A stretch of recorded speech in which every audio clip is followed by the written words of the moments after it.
Thank you. Good afternoon. I'd like to call the EED meeting to order. First off, we will be looking at the budget of the Maryland Stadium Authority. And to kick us off, we have analyst Patrick Frank, who will be presenting. Thank you. Okay, we'll start with the Stadium Authority. On the first page is our budget summary for fiscal 25, 26, and 2027. The takeaway I would say from this chart, if you look at it, is there are two main sources of funds that the Stadium Authority uses. First, in yellow, is special funds. That's mostly debt service, but it also has some grants that are given in those special funds. That's state money. The red is non-budgeted funds. There's two main sources of the non-budgeted funds. One is the proceeds from the bonds that are sold, and that's used on the projects that the Stadium Authority supports. And also the Stadium Authority has its own budget, which is non-budgeted, and it collects its own revenues, and it uses that to pay its operations. On page 2 in Exhibit 1, there's a pie chart that pretty much says what I just said in a little bit more detail. I guess the largest chunk of this pie, or slice, I guess, is $279 million in red. That is the debt service that I was referring to. A lot of that is, most of that debt service is lottery money. The blues are the non-budgeted funds that I mentioned earlier. That includes their operations, but most of the others are the use of the proceeds that I mentioned earlier. Pages 3, 4, and 5, I'm not going to go into any detail on, but that repeats again what I just said in even more detail, in that it provides specific numbers by fiscal year and by program for how the money is being spent.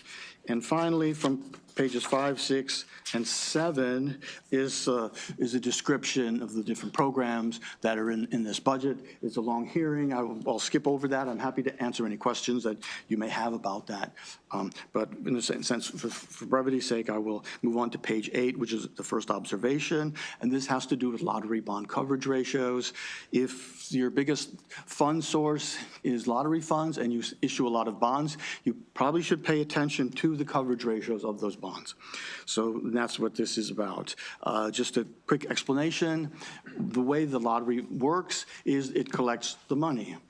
First thing it does with its money is it pays commissions, prizes, and all those things for the lottery itself.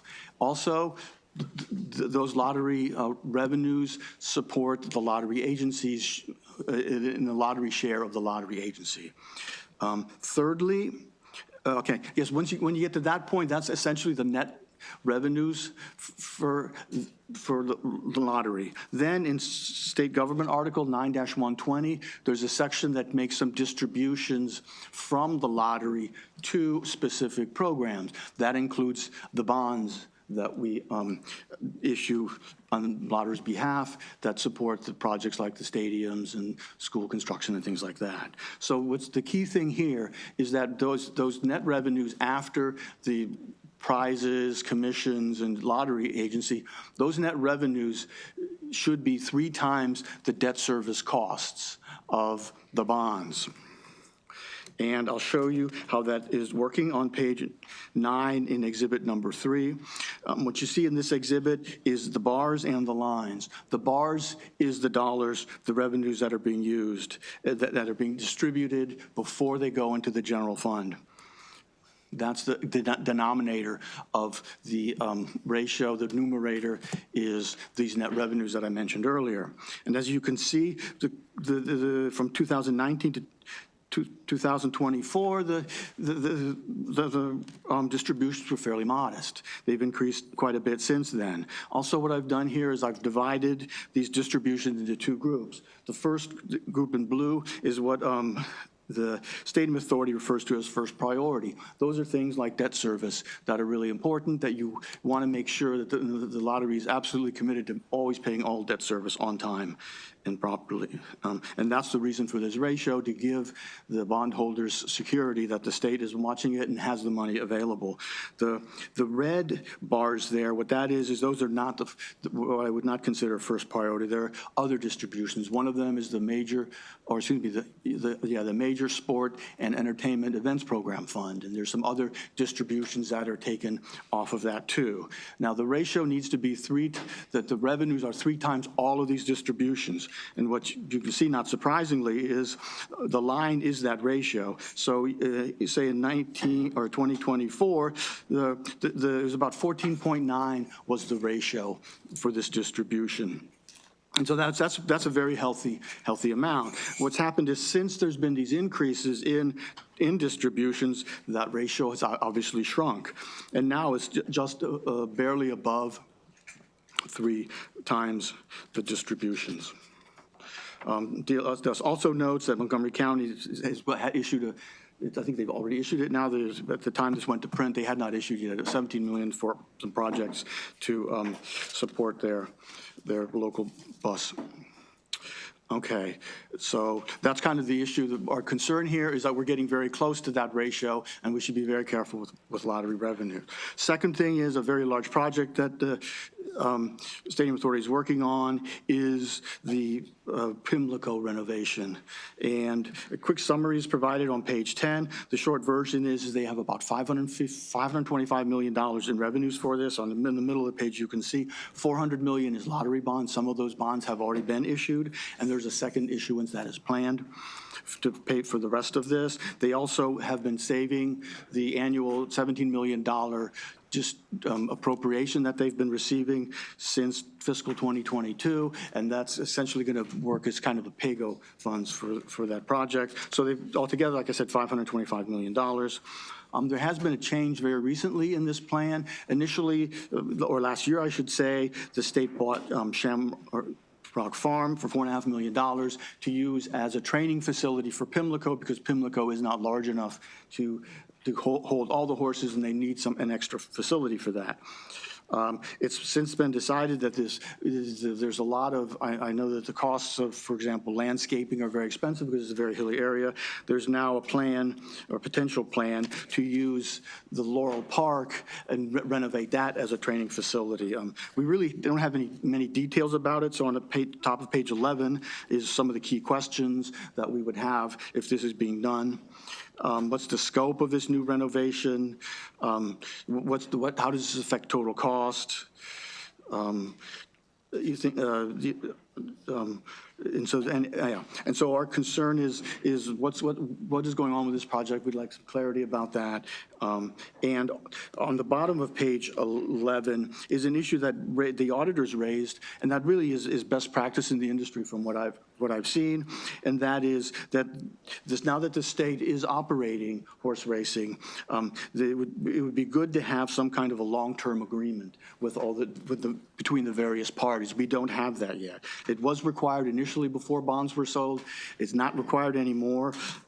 There's concern about operating losses and what the impact is going to be on the state. So what we're recommending is, if there is any new legislation regarding this issuance, that there be a requirement that there be a long-term operating agreement in place for that in order to protect the state's interest.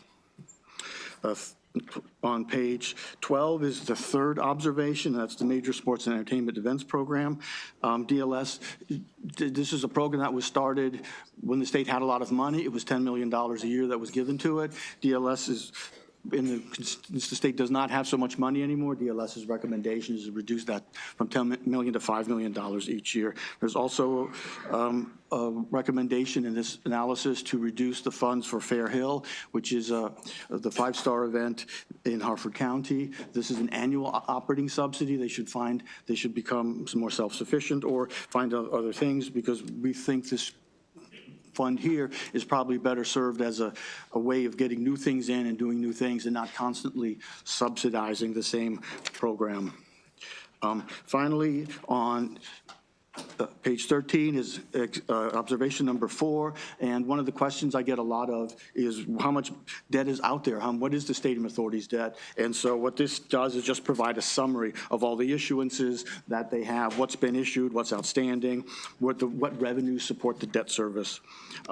Page 14, Exhibit 5 shows the issuances since last session to update the committees. And finally, on pages 15 and 16 are the recommendations that I mentioned earlier, reducing the budget by $1,750,000, and also to for the Sports and Entertainment Fund, and also to reduce the annual subsidy for the Sports and Entertainment Program Fund. The rest of the analysis is standard exhibits, and I'm happy to take questions. That concludes my presentation. For our analyst? All right. Well, thank you. We will move on to the agency representative testimony. If Executive Director Michael Frenz can come to the table.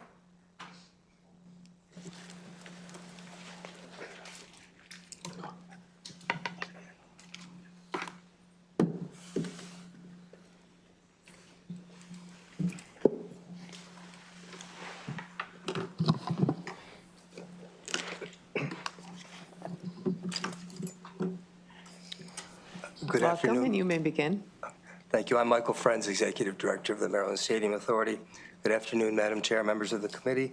Thank you for the opportunity to discuss our budget report. And I don't know, Craig, if you wanted to say a few words prior to. I do. Good afternoon, Madam Vice Chair, members of the committee, members of the public. My name is Craig Thompson, and I serve as Chair of the Board of Directors for Maryland Stadium Authority. Very happy to be here with you this afternoon. Many thanks again to Mr. Frank for that thorough and thoughtful analysis. I would like to introduce a few members of our team who are with us today. To my far right is Dawn Absher, who's our Chief Financial Officer. Next to her is Gary McGuigan, who's our Executive Vice President of Capital Projects Development Group. Next to me is Joe Bryce, who's a member of our Board of Directors, who is also the chair of our subcommittee with regard to the major events funding. And he'll be prepared to answer any questions about those recommendations. And behind me, I believe, is Phil Hudson, who is our Vice President of Capital Projects and Planning, and they maintain the professional sports facilities. Last but not least, and Mike already introduced himself, but I want to thank publicly Mr. Frenz, who, as you know by this point, has announced his retirement after close to 20 years at the Maryland Stadium Authority. And so we wanted to publicly thank Mike, and as this may be his last report before this committee in this role, but we wanted to thank him publicly for his efforts, for his commitment, and for whatever the future holds. Wanted to thank him for that, and just wanted to congratulate him. Over the next couple of months, there'll be many opportunities to give him his flowers, so to speak, but just wanted to reintroduce Mike to the group. With that, I'll turn it over to you, and thank you again, members of the committee. Thank you, Craig, for those kind words. You know, I'm very proud of the work the team at MSA has achieved and the resulting reputation we enjoy. It's been my pleasure and honor to serve the citizens of the state of Maryland at MSA. With respect to the report from Mr. Frank, you know, thank you for the thoroughness and thoughtfulness of your report. We've received and reviewed the analysis and recommendations in advance of this hearing. We would like to thank Mr. Frank again. The committee has in its written materials an agency overview that complements the analysis and includes our responses. In the interest of time, we'll simply address the recommendations and issues raised in the report. As Mr. Thompson said, Mr. McGuigan will discuss issues and recommendations related to Pimlico and the training facility renovations. Ms. Absher will address the issue related to lottery bond coverage ratios. And Mr. Bryce, the MSA board member, who chairs the subcommittee that evaluates grant requests and makes recommendations to the full board for approval, will discuss the recommendations regarding the Major Sports and Entertainment Events Fund. Gary? Good afternoon, members of the committee. Gary McGuigan. Thought I'd start by giving a little bit of background on Shamrock Farms. It was selected by the MTROA to be the training facility in early '25. the Stadium Authority received a right of entry spring of last year. And after 5 or 6 months of due diligence, became increasingly apparent that the cost to renovate Shamrock Farms, this beautiful farm, into a training center was going to be quite high. And we were projecting $210 million, in excess of 210, which is over $100 million above the statutory minimum spend of $110 million. And then in October of last year, we received a letter from MDE, which was kind of like the last nail in the coffin. It's basically undevelopable. So at that time, Medco reached out to Stronach to ask about Laurel Park and if its availability. And after many months of discussions, our board in January of this year approved a letter of intent between the Stadium Authority and Stronach to try and pursue an acquisition agreement. And those negotiations continue today. So one of the things that Laurel does that any other property doesn't, it allows for what's called a ship-in model. The old programmatic model of the MTROA is to put 800 horses at the training center along with all the backstretch workers needed, 300, 350 people, and 400 horses at Pimlico, which needs about 150 people. Laurel, we can consolidate all the training operations into that one site. It is large enough. It currently has 1,100 horses. And that does a few things. One is that it frees up about 1,000 parking spaces at Pimlico. And parking was the #1 community concern. It may seem like a pretty big site, but when you try to put 400 horses in there, it eats up quite a bit of real estate. It also will save the Jockey Club in operational costs from not having 2 training centers. They only have 1, and they project that to be about $2.5 million a year. So the concept is all the training will occur at Laurel, and then Pimlico becomes a ship-in model for the approximate 120 race days a year. Current status of the project at Pimlico, the clubhouse is in the program phase. We have reduced the clubhouse from the MTROA model mainly due to fiscal constraints of the project being over budget. Physical activities, the demolition is complete. Sir, could you speak into the microphone just a little closer? I know Yep. you have a soft tone. Thank you, ma'am. Right now, the biggest activity we're doing at Pimlico is building the tunnel, which is a permanent connection from the outfield to the infield and vice versa. It will allow for tractor trailers to get to the infield. It's a really big tunnel, and it will be primary to the secondary tunnel that we're going to keep in place. We are on schedule to host the Preakness back at Pimlico in 2027. There will not be a clubhouse at that time. We're shooting for 28 to have the clubhouse completed. In terms of budget, we have $520 million in terms of bonds and cash together. And Pimlico is approximately $400 million, and the training center is $120 million, and both exceed the statutory minimum requirements. There's a chart in our presentation which I thought was interesting, and it shows the value of money over the last 7 years. If we had issued $17 million in bonds in 2019, we would have accumulated about $370 million. Today, that same $17 million, you can only get $233 million from the bond market for 30-year bonds. So about $160 million difference in just 7 years. With that, I'm going to turn it over to Dawn Abshire, who will continue. Good afternoon, Madam Chair and committee members. Thank you. And thank you, Patrick, for the thoughtful analysis. He pretty much covered the lottery coverage that I'm going to kind of talk about it, but I'll briefly go over it. So a big concern for us is rating agencies have identified that 3 times coverage for is the benchmark for a significant credit strength. So MSA aims for the coverage where deposits are at least 3 times the amount of statutory distributions. This 3 all-in ratio against the maximum possible disbursements for all programs, including others outside of MSA's statutory authority. MSA cannot unilaterally ensure that lottery bond coverage ratios remain above 3, as these levels are dependent on all statutory disbursements and lottery revenue performance. But I appreciate your support, and if you have any questions related to that, I'm happy to answer. Thank you, Madam Chair, members of the committee. My name is Joe Bryce. I'm a member of the Stadium Authority, and as Chair Thompson indicated, I chair the group that reviews all the applications to the Major Events Fund. I want to thank Delegate McCaskill for being here in the capacity of her subcommittee and the work that she does on racing and sports facilities.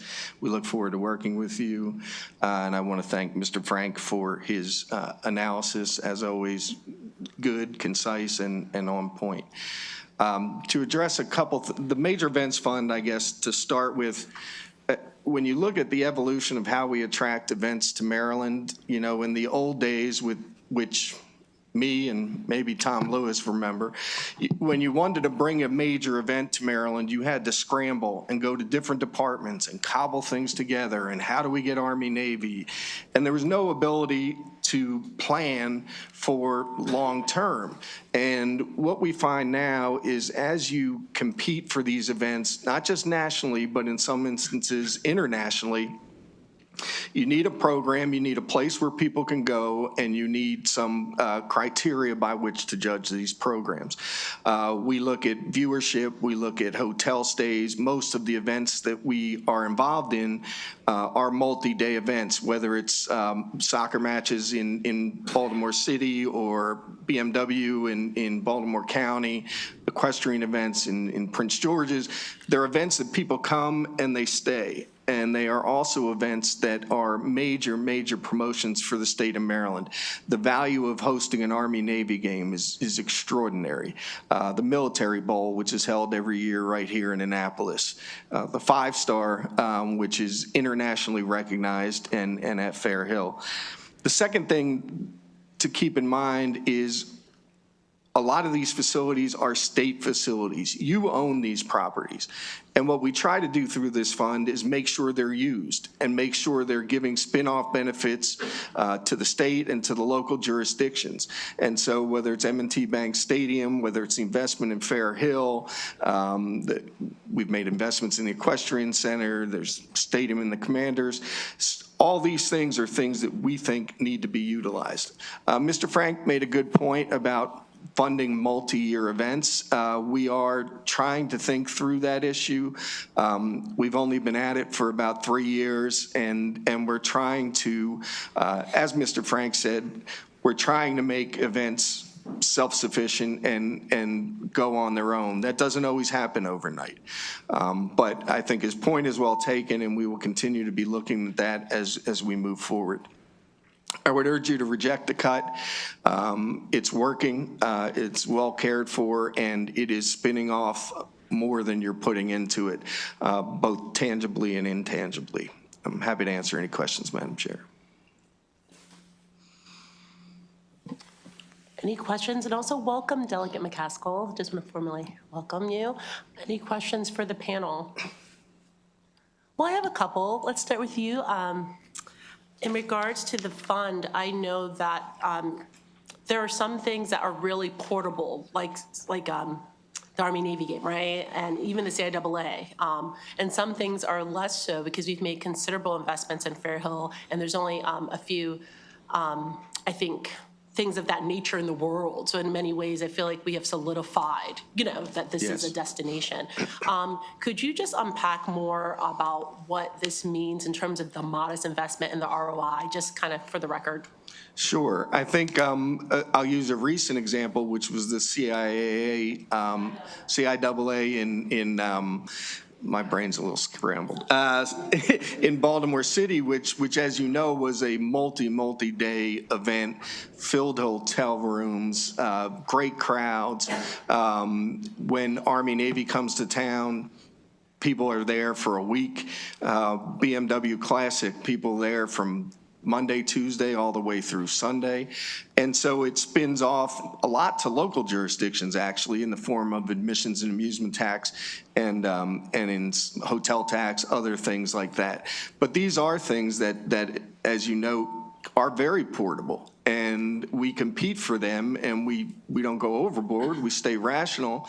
But most of these events could be held anywhere else. And when you look at the soccer friendlies, for example, the game that was Saturday at M&T Bank Stadium, people want to host those all over the country. And it's a very good crowd-producing event. And I would say, the last thing I'd say, these bring people in regionally, definitely, and in some cases nationally, and that's all money that comes here, spent here, and gets back to you and your constituents. And you may know this off the top of your head. We just had a budget hearing for Commerce last week where I believe the amusement tax helps fund the destination marketing organizations. So there's kind of this circle. If we don't make these investments that attract these events, then there would be reductions in the amusement tax that goes to support the destination marketing offices across the state that are in turn trying to get people to come to our state. So I just wanted to kind of connect those dots for the record. And I'll leave you alone now. Thank you so much. Thank you. Vice Chair Woollick. Thank you, Chair. I had a question on the ratio of 3. You had mentioned in your response that there are many things that you are unable to control in Correct. trying to maintain that. So can you point to things that you are able to influence? Sure. When we issue the debt service on our bonds, we can be cognizant of the appropriation amounts that we're allowed and be strategic in how we fund our programs or projects related to that. Okay. If I may have another follow-up. On the costs related to the project, the $525 million, I'm not sure who this would go to, but if you can speak a little bit to whether or not the project is going to stay within those bounds, what that looks like as you see it right now. Thank you. Yep, thank you. So to put it in perspective, we have $520 million from bonds and cash split between 2 projects. And one of the things that made this project really hard is it's one budget for 2 projects, and we didn't have a training center identified until late in the game. And because that didn't happen, we didn't know how much we had for Pimlico. We've done so much work at Pimlico right now, I feel very comfortable about the $400 million that we've assigned there. We have $180 million already bid in construction contracts, so that risk is very low. That leaves $120 million for the training center. And just to be clear, the acquisition price of Laurel would come out of that and then would leave X amount after the negotiations are done. Sitting here today, I feel very comfortable saying that that will be enough to address the life safety issues, the living conditions at Laurel. Will it pay for everything the horsemen want at Laurel? No. But it's, in my opinion, the most viable plan the state has had in a long, long time. We started doing a study on racing in 2016 and seen many iterations of racing as it's been through the legislature for the last 6 years. Now, I'd sit here today saying this is the best plan that I've seen as I've been working on the project. Thank you. And I want to say on the Pimlico project, so just, I know within the budget analysis is really much focused on obviously what your annual budget is here, but just for the record, it might not be, the whole public may not be aware of just the longstanding state investment and the redevelopment of Park Heights, which is the Park Heights master plan, and then also the 21st century schools that has yielded 2 brand new schools there, and none of that would have happened if there was not a pending redevelopment of Pimlico. So just wanting to connect that there has been considerable state investment in transforming this footprint, of which this is a component of, but without this, the other things like the 2 new schools and the housing related to that and the implementation of the Park Heights master plan would probably be hampered. And I wanted to know if you could speak to that. Yeah, I totally agree, Madam Chair. On top of that, with the demolition program the state has been in for the last 7, 8 years, with a substantial amount been focused in the Park Heights community and around Pimlico, it comes full circle. I mean, all those things work together to the betterment of the community.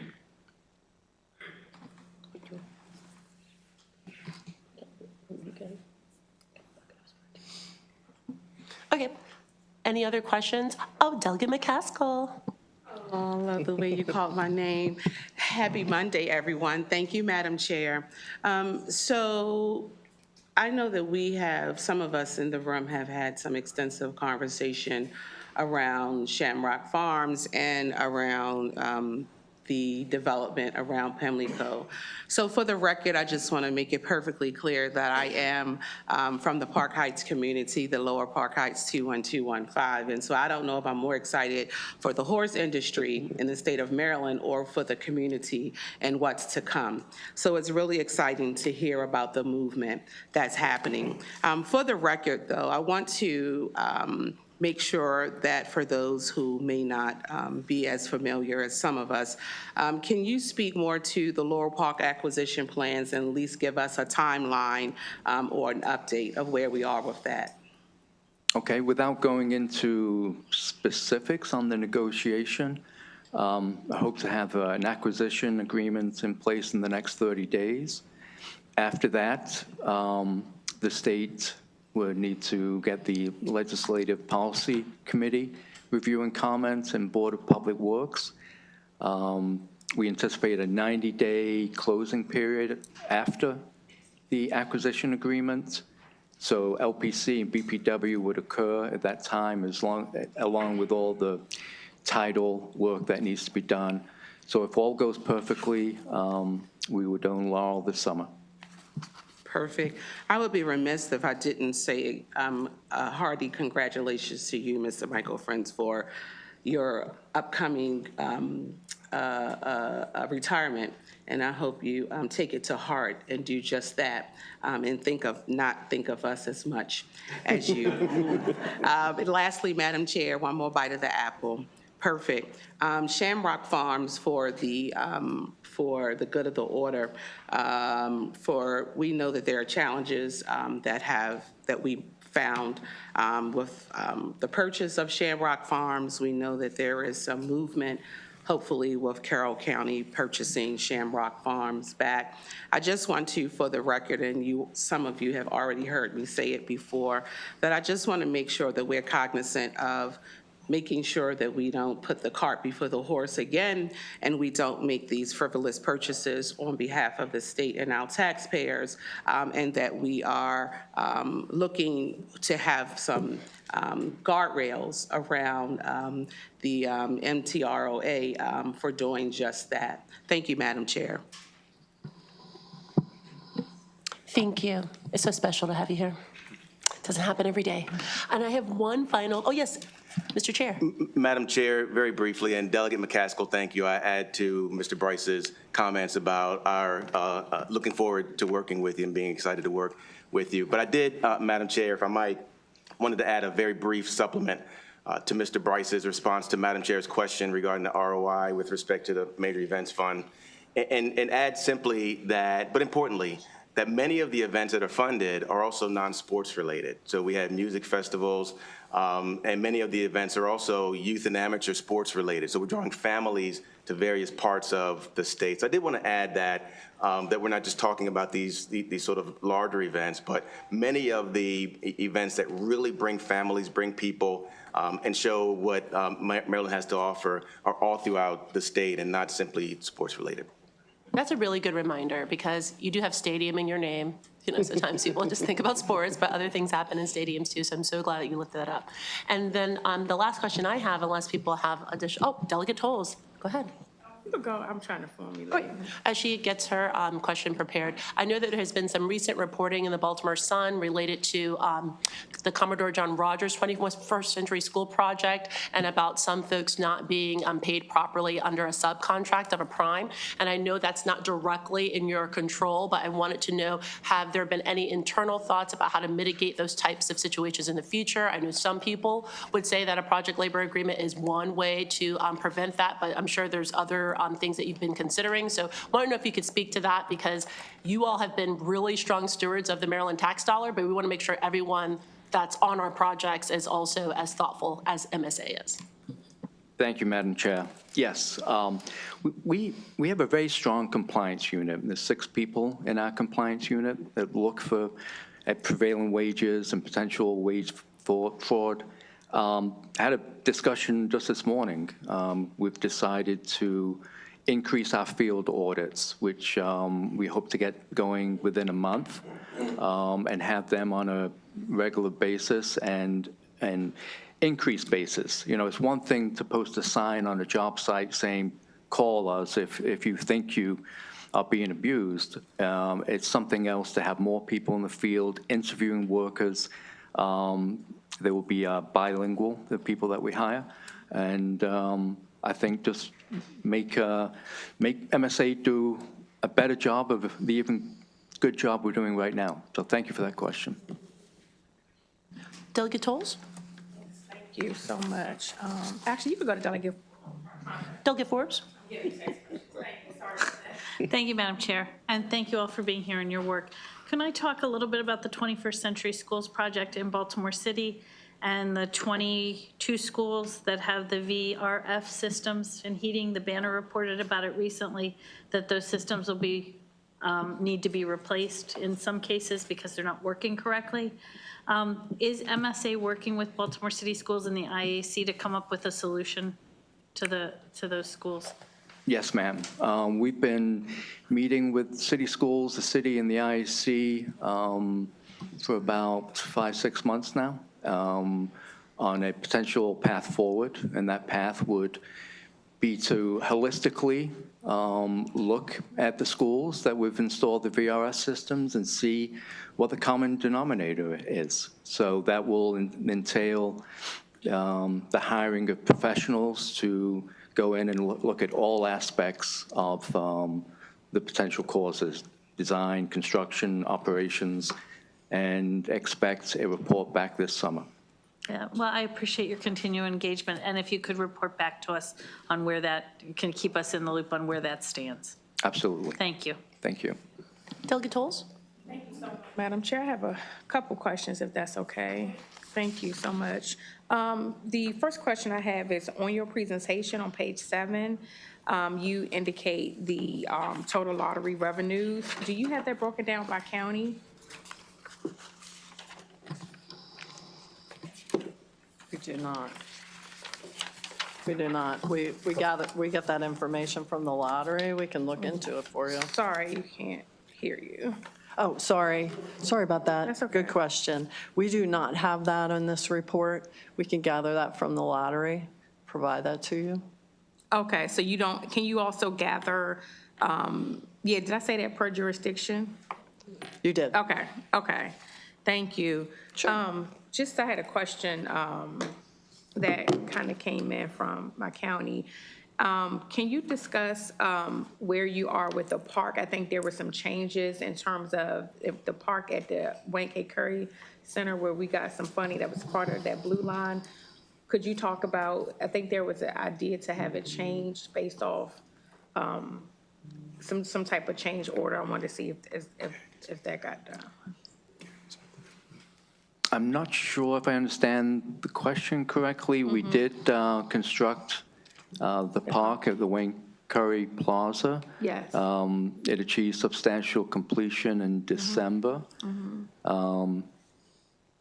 And that, I'm not sure if that I think there answered was a your... contractor, they wanted to switch up the color or do something differently with that. Are you familiar with that? Yes, we have had some discussions with the county with no resolution yet. Okay, you know, As you know, the administration changed last summer. Yes. But there have been discussions about the big mural that is being painted, but I don't believe that has been resolved. okay, so you're still working through that? Yes. Okay, if you could keep me updated, that would be great.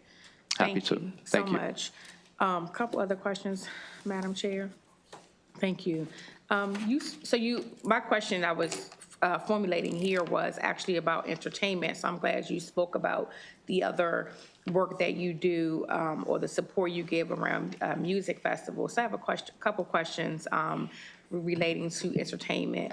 Have you ever funded any indoor entertainment venues in Prince George's County with the Stadium Authority? And you're not. I don't believe, well, I know we've funded something at the Equestrian Center.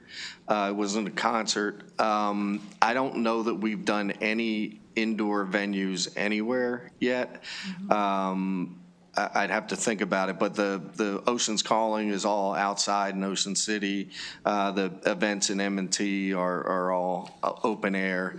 CIAA might be the closest because it's a basketball. Correct, yes. So, which has to be indoor, right? So, basically, there's an If I application. could rechange my question, I'm sorry, Bryce. Sure. I'm sorry about that. Have you ever supported the construction of any indoor entertainment venues in Prince George's County? I apologize. I mean, I don't believe so. We did do, I think, 2 studies on the Equestrian Center a while back. Okay. One was a market study and one was a physical study, but we have not actually been active in construction of an indoor center in that county. not indoor, but we have also, we were the lead on the Comcast Center or Xfinity Center in College Park. And we're currently working with the Bay Sox on some improvements to the stadium that are required to comply with Major League Baseball rules. Okay. So the entertainment venues that you have constructed throughout the state of Maryland, what is the return on the investment for those venues? Do you have that information? I think right now It'll be our stadium. we're still, once they're completed, we'll do it. We have a consultant who'll do I'm it. sorry, the existing venues in the state. Well, so if I'm understanding the question, the facilities that we've built and own, we only own the stadiums at Camden Yards Complex, the M&T Bank and Oriole Park. We have been involved in construction in many places, Coppin, Charles County, Salisbury, all kinds of facilities along those lines. We basically field requests. If somebody has something they want to do or an event they want to attract, they apply to us for a grant, at least under the Major Events Fund. Any other involvement requires the head of the jurisdiction to request that the Stadium Authority play a role in a project. And beyond that, it's statutory direction that we take from the General Assembly. We don't initiate projects. Okay, if I could just be. One last question. Okay. Okay. Well, no, I have one more if that's okay. I have 2, just to follow up to this, and then one more if that's okay. Okay. Well. Sure. Well, no, but they're saying something different that was on page 4 of the DLS, so. But the question,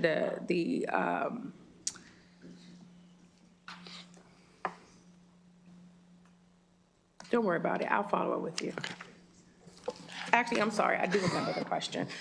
On your report on page 7, where you talk about the county executive and the county council of Prince George's, the funding, have you already executed that? You've already given that to FSC, is that correct?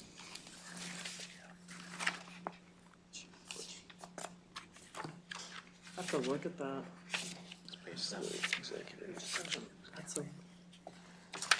The funding for which?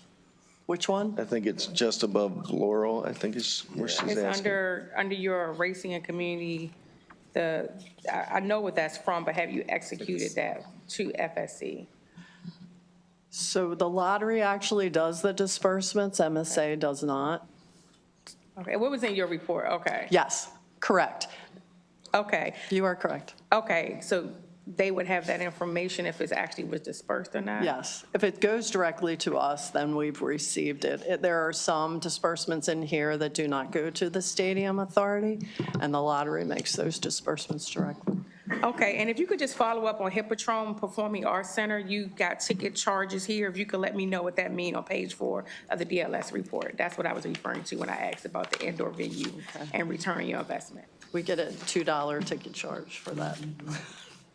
Okay, it says $250 here, so we can talk about it offline. Thank you. And Delegate, we'll make ourselves available for any questions you may have outside of the hearing. Yeah, we just have a different budget hearing in here at 3, so we just have like 3 more things to get through. But I just wanted to thank you for your time, thank you for the hard work you're doing on behalf of the state, and also just lift up on Delegate Forbes' question around kind of HVAC and upgrades like that. I know that initially a lot of the concerns for Baltimore City Schools was ensuring every school had adequate air conditioning because there were so many that didn't. But I think coming out of the COVID situation, we realized there could be, public health threats that are fungal, bacterial, all types. And so if there's sensitivity to how the HVAC could be most optimized to prevent other public health challenges in addition to regular heating and cooling efforts, I think that would be a wise use of your time as well as you do your evaluations. But again, thank you for your time. We do have a lot of witnesses from the public, so if you would gladly take your seats. Thank you, Madam Chair. so much. Thank you so much. Is Matt Liber here?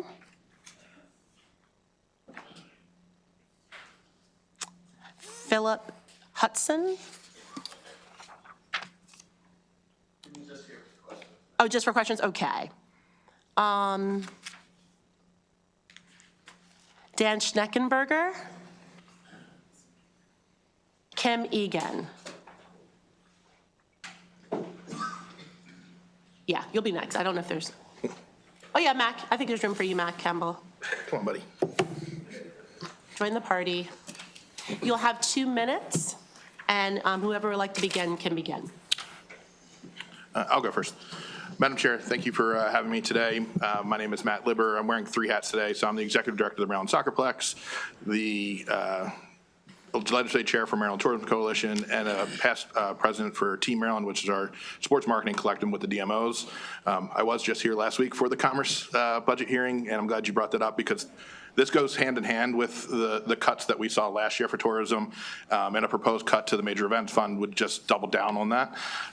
As you talked about, the admissions and amusement tax going back to fund tourism marketing, so does the hotel tax. So that money goes back as well. So if we're compounding those cuts, it's just going to be even harder for us to be competitive. That $5 million cut probably is not really a cost saving. So what it's going to do is cut revenue. So that $5 million may generate $300 million in revenue to the state in taxes and economic activity. So we need to be cognizant of that. And I understand why we're looking at it. It's in the silo. That $5 million looks like an easy cut, but that money, because the money doesn't come back to the Stadium Authority. It comes back to the state in so many other ways. As Mr. Rice talked about, this is early on. We're only a couple years into this grant, so we haven't had a chance to really make sure that some of these events are stable. But if we look at what we've already lost, so we are not a World Cup host this year because we did not have enough money. We lost out to Boston because of that. But we're right now bidding on things like the Rugby World Cup, men and women, the Women's World Cup, more PGA events. So cutting this money now is just going to be even more detrimental to us in the future. So it's a short-sighted savings and it's going to be a long-term loss. So we ask you not to cut this funding. And we have a lot of colleagues, like Mac is going to talk as well, that talk about specifically to those events what it's going to hurt. Thank you for your time. Good afternoon, Chairwoman Smith and members of the subcommittee. My name is Matt Campbell. I'm the Executive Director of the Baltimore Convention Center. And I'm here today to speak to the importance of the Michael Aaron Bush Youth and Amateur Sports Grant Program and the Major Event Fund to both the Convention Center and the City of Baltimore. But before doing so, if I could just take a moment and say to Michael Friends, it is an honor to join what is presumably your final budget hearing. And thank you for your years of steadfast partnership and professionalism. For background, legislatively, 2/3 of the Convention Center's operating deficit is supported through appropriations administered by the authority, and many of our capital projects are managed by Gary McWigan and his outstanding team. The Baltimore Convention Center strongly supports continued funding for both the Bush Youth and Amateur Sports Grant Program and respectfully opposes the proposed reductions in the Major Event Fund for the FY27 MSA budget. Together, these programs are essential tools for attracting competitive event business to Maryland that otherwise could easily choose another state to call home. Since the Bush Grant Program was implemented, sporting events at the Convention Center has increased 76%, an average of 17 events annually, and attendance has grown by 140%, bringing more than 113,000 guests each year. These visitors support local hotels, restaurants, hospitality workers, and small businesses throughout the city. The Major Event Fund is equally critical to securing large-scale events that generate significant economic impact. Events such as the CIAA basketball tournament, Army-Navy game, the AAU Junior Olympics, all rely on these tools and bring tens of thousands of visitors through our doors. Weakening either program reduces their collective effectiveness. Because many large events are also amateur sports, reductions could also create unintended downstream impacts on smaller events supported by the Bush grants. Finally, because the Maryland Stadium Authority subsidizes 2/3 of the Convention Center's budget, losing grant-supported events could ultimately shift costs rather than actually recognize savings. For these reasons, the Convention Center respectfully asks the General Assembly to maintain robust funding for both grant programs, and thank you for your consideration. Thank you so much for your testimony. Good afternoon, Chair Smith, good seeing you again. Vice Chair Wallach, Delegate Grice, good to see you. I'm Dan Schneckenberger. I'm Director of Administration for Cecil County Government. I thank you for the opportunity to speak in favor of the budget with an amendment.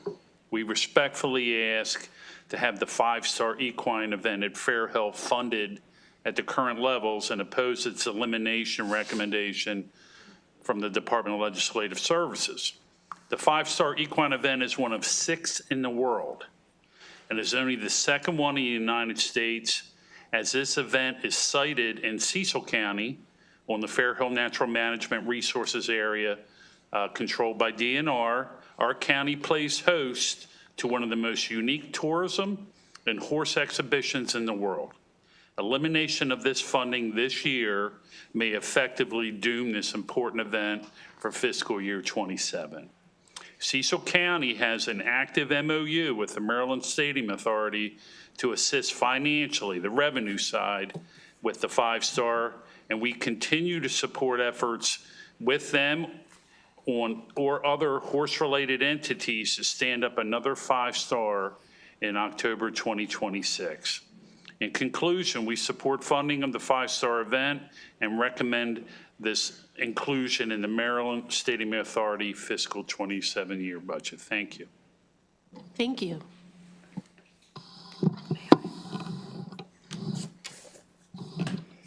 Good afternoon, Madam Chair and members of the subcommittee. My name is Kim Egan, and I am a Vice President of the Maryland Horse Council. I also operate Horse Sport Maryland, which focuses on the horse sports that are not thoroughbred racing. I'm sure you've heard it before, but equestrian sports is a $3 billion industry in the state. About 80% of that is not thoroughbred racing. It is everything else. Fairhill is the only state-owned recreational asset available for outdoor, family-friendly, wholesome horse sport and recreation, and it is the only recreational asset anywhere in the state, publicly or privately owned, that also has the engineered terrain and the environmental features that the very highest levels of professional sport require. I believe it is also the only MSA-supported event property on the Eastern Shore. As Mr. Schneckenberger said, the elite facilities attract spectators and competitors from all over the world for the unique Maryland 5-star, but the facility could be so much more than just that one event. There are horse people in Maryland who have the vision, talent, and expertise to turn Fairhill into a countryside playground for all manner of equine and non-equine sports. And they have the vision to turn Fair Hill into a one-stop shop for year-round, elite level, and amateur level horse sports, not just the handful of days that it has been used for in the last 5 years. Fair Hill could host more competitions at all levels, from beginners to elite international riders. It could vie for the brand-new U.S. Open series of horse sports, which are designed to pick the 2028 Olympic team. We have already lost one of those events to the aging Morven Park facility right down the road in Virginia. Those prestigious events would, of course, draw tours and dollars. I believe the economic impact study for the last 5-star showed about $10 million in impact to the state and county. But Fair Hill can also host lower-cost events to benefit regular Marylanders, such as pony club rallies, pony racing, para-equestrian competitions, therapeutic riding activities, and summer horse camps for children. Can you please summarize? You're a little over 2 minutes. Retaining the modest amount in the budget for Fair Hill, which is a drop in the bucket compared to what the state spends on racing, would help retain and increase non-racing horse sports for the benefits of everyone. Thank you so much to the whole panel. Are there any questions for the panel? Seeing none, thank you for your, sorry, Vice Chair Wolick. Not necessarily for the panel, or maybe for the analyst, if we could have a list of events that have been reoccurring and versus the newer ones that have been supported, that would be really helpful for the committee. Thank you. Thank you so much for your advocacy and leadership across Maryland. And Fair Hill is beautiful. I've visited it. It's very beautiful. Thank you. Thank you so much. I'm calling up Patrick Chin, Kyle Mulhauser,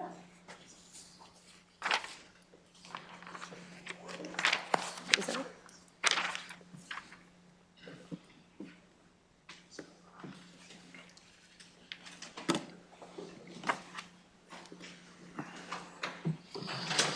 You have 2 minutes. Mr. Chin? Oh, hello, my name is Patrick Chin. I live in Montgomery County, and I run a fried chicken carryout in Baltimore, out Lakeland and Cherry Hill area. If any of you guys are in the area, come see me. But today, the role that matters the most is the work that I do for a nonprofit organization in the state of Maryland. 19 years ago, our 9-man volleyball tournament started in a parking lot at Montgomery College. With just 8 local teams, what we call our mini, wasn't even considered a full tournament at the time. It was just a small community competition. It was a one-day event. Over the years, it grew to 64 teams, which was the maximum we could host at the largest affordable venue, the Maryland Sportsplex. It only had 8 courts. Everything changed when we chose to partner with the Maryland Stadium Authority via the Maryland Sports Commission while we were hosting our national tournament. And we caught a lot of flack for this because we took this tournament that was, brings about 5,000 participants to Baltimore. And it's hosted every 7 years in Washington, D.C., where the event originated. We took it away from D.C., we brought it into Maryland because of the help of the Stadium Authority. That experience showed us what was possible. We applied that same partnership to our annual mini, right? And the results were just remarkable. Today this event runs for 2 days with participants flying in as early as Thursday, 2 days before the event, staying a little bit longer to do additional sightseeing. And I mean, everyone knows the food in Baltimore is amazing. And it's grown beyond 100 teams now. It's surpassed the largest non-national tournament in the country, which was in New York City. So now what's happened is this year, we are taking those teams from New York City. They're opting to come to Baltimore instead. These places are from cities like Toronto, Montreal, Ottawa, Los Angeles, San Francisco, Dallas, Houston, Chicago, New York, Philadelphia, are all choosing Baltimore over New York.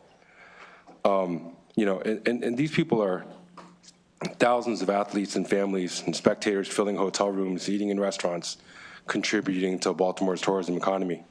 the grant we applied for this past year has already been cut by cut to a third of what was expected. Could you please summarize? Sorry, just over Oh, time. sorry, yeah. The concern is that greater cuts will drastically affect events like ours, not just us, but everybody like us as well.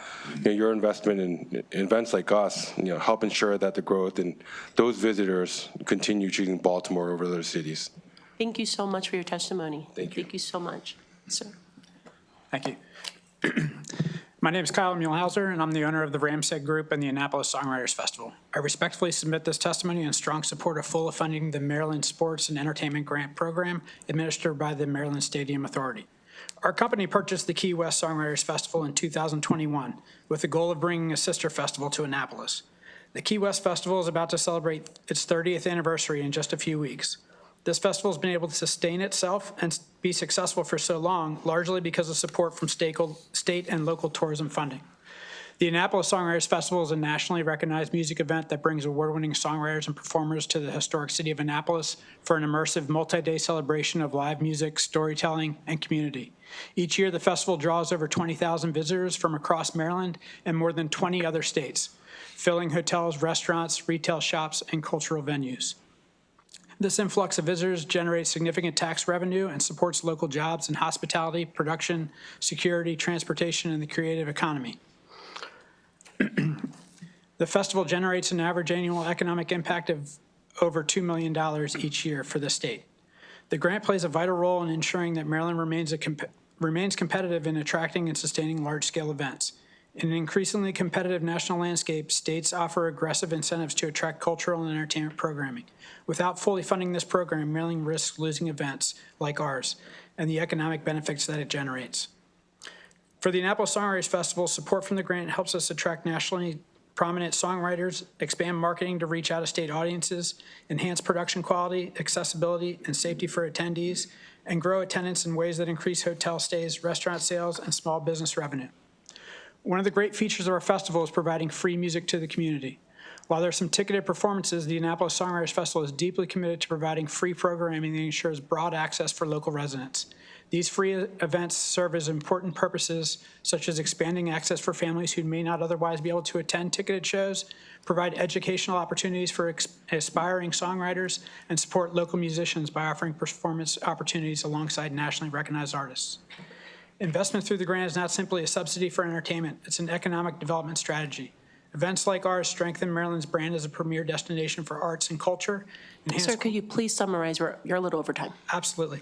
We respectfully urge the General Assembly to fully fund the major sports and events grant program under the Maryland Stadium Authority so that Maryland can continue to attract high-impact events like ours. Without it, the festival gets put in jeopardy. Thank you for your time and consideration.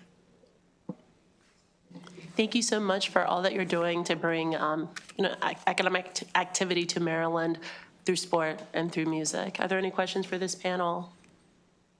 Seeing none, that actually concludes the budget hearing for the Maryland Stadium Authority. And Mr. Friends, stay a friend. I'm so corny, but yeah, thanks for all you do for us. Thank you. Enjoy retirement. Next, we'll be hearing from MHEC Student Financial Assistance. Coming up for our analysis will be David Propert.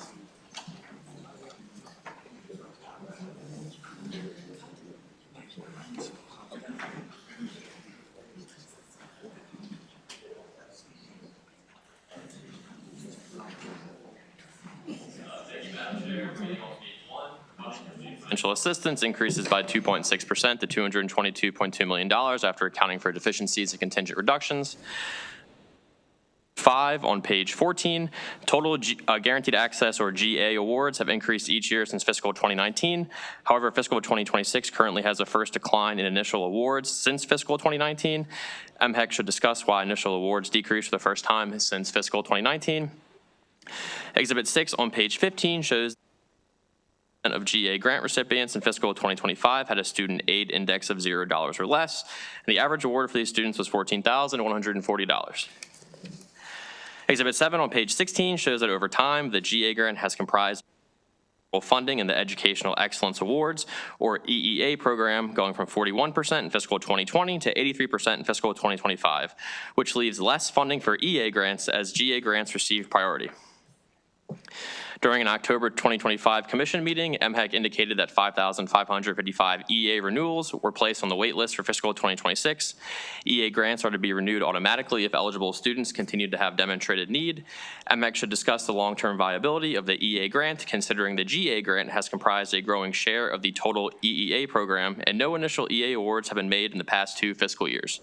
MHEC should also discuss why individuals who should have received renewal awards were waitlisted, given that EA awards are to be automatically renewed if individuals meet credit requirements and continue to demonstrate need.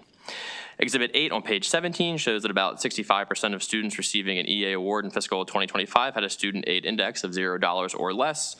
Moving to Exhibit 9 on page 18, committee narrative in the 2025 Joint Chairman's Report requested that MHEC submit a report on the EEA program. As shown in Exhibit 10 on page 19, EA renewals comprise just 17.5% of payments, but account for 62.5% of EEA recipients. Conversely, initial and renewal GA awards make up 79.4% of payments, but only 36.3% of recipients. And this discrepancy is due to the different functions of EA versus GA grants, as GA grants provide full tuition and mandatory fees to the highest financial needs students. MHEC has not awarded initial EA grants in each of the last 2 fiscal years due to the amount of funding needed for the GA awards. Exhibit 11 on page 20 shows that the proportion of declined or canceled initial GA awards in fiscal 2025 increased significantly compared to fiscal 2023 or 2024, and the proportion of awards declined or canceled remains elevated in fiscal 2026 relative to the first 2 years shown. MHEC should discuss the reasons for increases in the share of declined and canceled awards. Exhibit 12 on page 21 shows the credit completion outcomes for EEA recipients in the 2024-25 academic year. Almost 50% completed 30 or more credits. Exhibit 13 on page 22 details the last 4 years of credit completion outcomes for EEA recipients. The proportion of recipients completing 30 or more credits increased by 13.6 percentage points to 48.6% in the 2024-25 academic year compared to the prior academic year, which is the highest level in the period shown. MHEC should discuss factors leading to more EEA recipients taking 30 or more credits. As seen in Exhibit 14 on page 23, there's a stark difference between the percentage of recipients at community colleges who become ineligible for EEA renewals and recipients at four-year institutions, with ineligibility rates ranging from 65 to 79.4% for community college students. Exhibit 15 on page 24 displays the percentage of EEA recipients who completed less than 30 credits and 30 or more credits during their second academic year, along with the percentage of these students who obtained a degree within the standard time frame, which is 4 years for public 4-year and independent institutions and 2 years for community colleges. The disparity between the 4-year institutions and community colleges is clear yet again as it pertains to the percentage of students completing less than 30 credits. The Department of Legislative Services recommends adopting committee narrative requesting that MHEC submit a report on the cost to implement lower credit requirements for community college students. Exhibit 16 on page 26 shows the number of recipients and the average award for the various financial aid programs. MHEC reported a decrease of 8.6% or 4,293 in the total number of recipients between fiscal 2024 and 2025, which was driven by fewer EA recipients due to initial awards not being made. This decrease was partially offset by increases in the number of recipients in the unique population, GA, and community college Promise Scholarship programs. Moving to page 28, there are 3 proposed general fund negative deficiencies for the programs listed in the bullet points, and 1 special fund deficiency for the teacher development and retention program, which is just a fund swap. MHEC should state what the current fund balance is for the teacher development and retention program and its anticipated fiscal 2026 closing balance. Exhibit 17 on page 29 displays the overview of spending for student financial assistance in the allowance. The overwhelming majority is for need-based aid, followed by career-based aid and legislative scholarships. Exhibit 18 on page 30 lists the year-over-year changes in the allowance compared to the working appropriation, and the primary change is an increase of $4 million for the Teaching Fellows for Maryland Scholarship due to it being funded at its statutory level after a one-time reduction of $4 million in fiscal 2026. Flipping to the Budget Reconciliation and Financing Act discussion on page 31, Exhibit 19 shows that after significant underspending in the Community College Promise Scholarship from fiscal 2022 to 2024, spending increased substantially in fiscal 2025 due to more recipients. It should be noted that unused funding from this program gets transferred to the Need-Based Student Financial Assistance Fund. The fiscal 26 and 27 amounts are adjusted for proposed deficiencies and contingent reductions in the allowance, and they contain less funding than the amount used in fiscal 2025. DLS requests that MHEC clarify which amount was spent on this program in fiscal 2025, and the BRFA of 2026 would permanently reduce the mandate to $12.5 million, which is a decrease of $1 million compared to current law. MHEC should comment on how much funding has been awarded thus far in fiscal 26 for promised scholarships and when community colleges typically make these awards. Exhibit 20 on page 33 shows the amount of funding awarded and number of recipients for the Police and Probation Agent Scholarship Program and Loan Assistance Repayment Program, or LARP. Unused funds are transferred to the Need-Based Student Financial Assistance Fund as well. The number of scholarship recipients has increased in each year, but there is only one recipient each of fiscal 23 and 24 for the LARP, and no recipient in fiscal 25. Since there is no recipient in fiscal 25, MHEC should clarify why the full appropriation for the LARP was not transferred to the aforementioned fund if there were no recipients. Many adjustments were made to the LARP and scholarship program in recent years as described in the paragraph at the bottom of page 33, but I just want to highlight that the BRFA of 2026 permanently reduces the mandates for both programs from $2 million each to $500,000 each beginning in fiscal 27. Our first issue begins on page 34. The Teaching Fellows for Maryland Scholarship covers 100% of tuition, fees, and room and board costs for students attending public higher education institutions, with the requirement that recipients work at a school in the state after graduation that has at least 50% of its students eligible for free or reduced price meals. And there are some caveats for students attending private institutions which are listed. As shown in Exhibit 21 on page 35, since the scholarship began in fiscal 2022, about 30% of all funding in the period shown was unused and transferred to the Need-Based Student Financial Assistance Fund. However, the proportion of funding used increased each year after fiscal 23 as there were more recipients.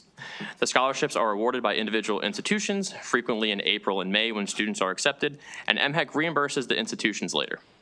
For the 2025-26 academic year, many students had already been notified of their Teaching Fellows for Maryland scholarship amount when MHEC informed the institutions in July 2025 that students living off campus were no longer eligible to have their room and board covered under the scholarship. Following this guidance, some institutions reduced the awards for students who were living off campus while others did not. Then, after the scholarship funds had already been removed for some students, MHEC partially reversed its decision in October 2025 and determined that off-campus students were eligible to have their housing costs covered, but not board costs.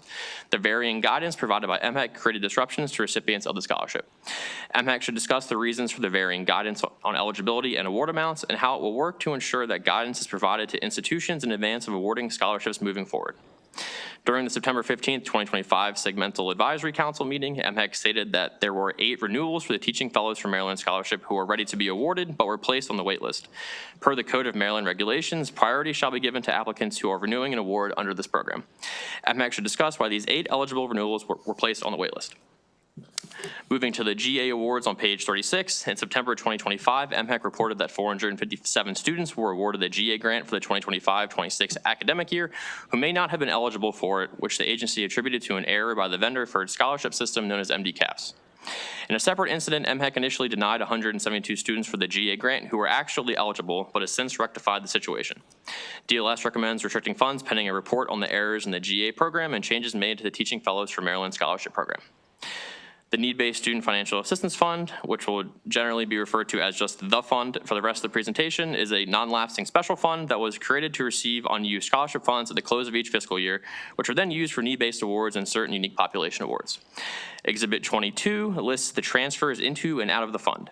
Significant closing balances accumulated as seen in the final row, reaching $65.7 million in fiscal 2024 and $34.5 million in fiscal 2025. The amount transferred into the fund in fiscal 25 was only $10.1 million, which is on par with fiscal 2022, after fiscal 2023 and 24 saw between $35 and $40.7 million transferred in. While the fiscal 26 closing balance for the fund will not be known until after the fiscal year concludes, it is unlikely that the balance will be sufficient to provide the level of special funds included in the fiscal 27 allowance for the EEA program, which is $34.2 million. Considering that some programs had their funding reduced in fiscal 26, 3 programs had their funding contingently reduced in the allowance, and other programs that previously transferred sizable balances to the fund are experiencing higher utilization. For example, the Promise Scholarship, DLS estimates about $9 million will be transferred into the fund in fiscal 26. Since the fiscal 26 closing balance is equivalent to the fiscal 27 opening balance, these estimates show an opening balance of $18.8 million in fiscal 27. In order for the fund to reach the $34.2 million level included in the allowance, $15.4 million would need to be transferred into the fund, which seems unlikely based on recent program utilization trends. MHEC should discuss if the fund's appropriation included in the allowance for the EEA program is realistic given how much would need to be transferred into the fund to reach that level. Flipping now to page 38, while eligibility for many financial aid programs is income-based, there are programs that do not use income to determine eligibility but are deposited into the fund, which are listed in the bullet points. In fiscal 25, $2.9 million total was transferred from these programs into the fund.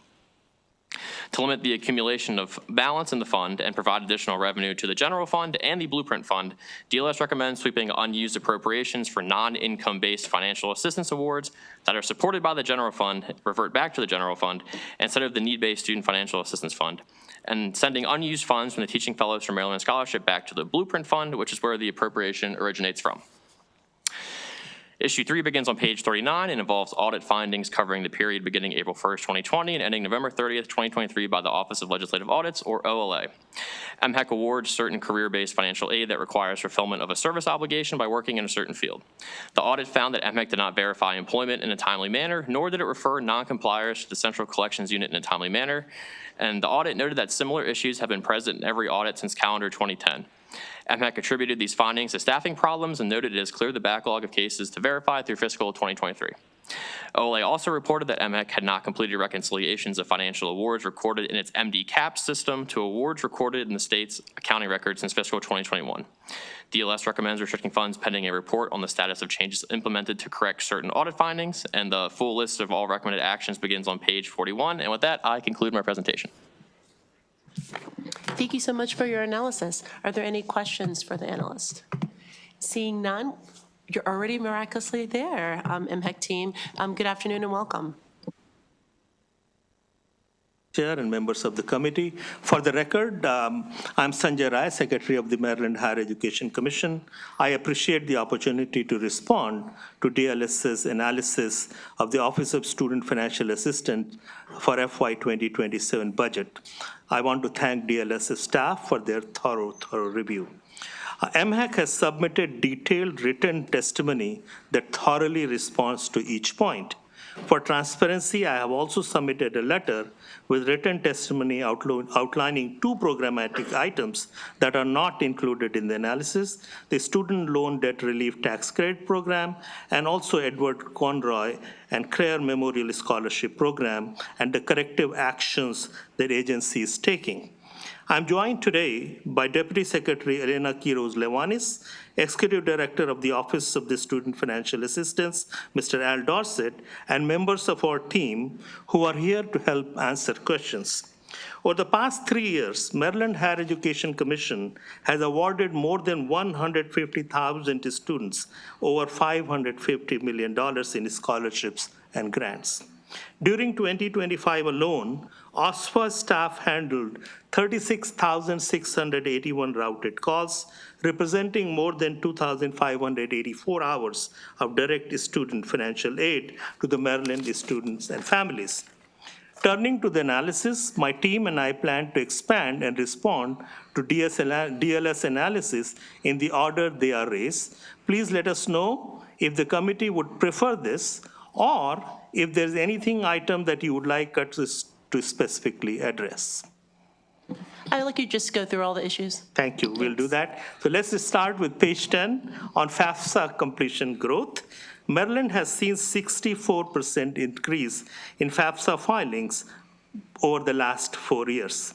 These are due to FAFSA simplification and coordinated statewide approach led by MHEC and Maryland State Department of Education. MHEC has supported this growth by hosting statewide FAFSA town halls and coordinated messaging with the school systems and higher education institutions across the state. Through the FAFSA completion initiative, Maryland high schools receive real-time FAFSA completion data, allowing our counselors to identify students who still need assistance in submitting their applications. MHEC will continue working closely with MSDE, school districts, and higher education partners to strengthen outreach efforts and reduce geographic disparity in FAFSA completion across Maryland.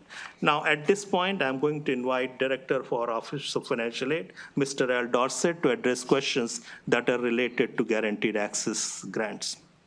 Thank you, Secretary Rai, and good afternoon, Madam Chair, Madam Vice Chair, and committee members. The first is page 13. The apparent decline in initial guaranteed access awards for FY26 reflects differences in application deadlines and award timing rather than reduced demand or eligibility. FY 2026 data are still preliminary and awards continue to be processed. Comparisons to FY25 should be viewed cautiously because last year's application deadline was extended to June 1 due to federal FAFSA delays, giving applicants an additional 3 months to complete applications.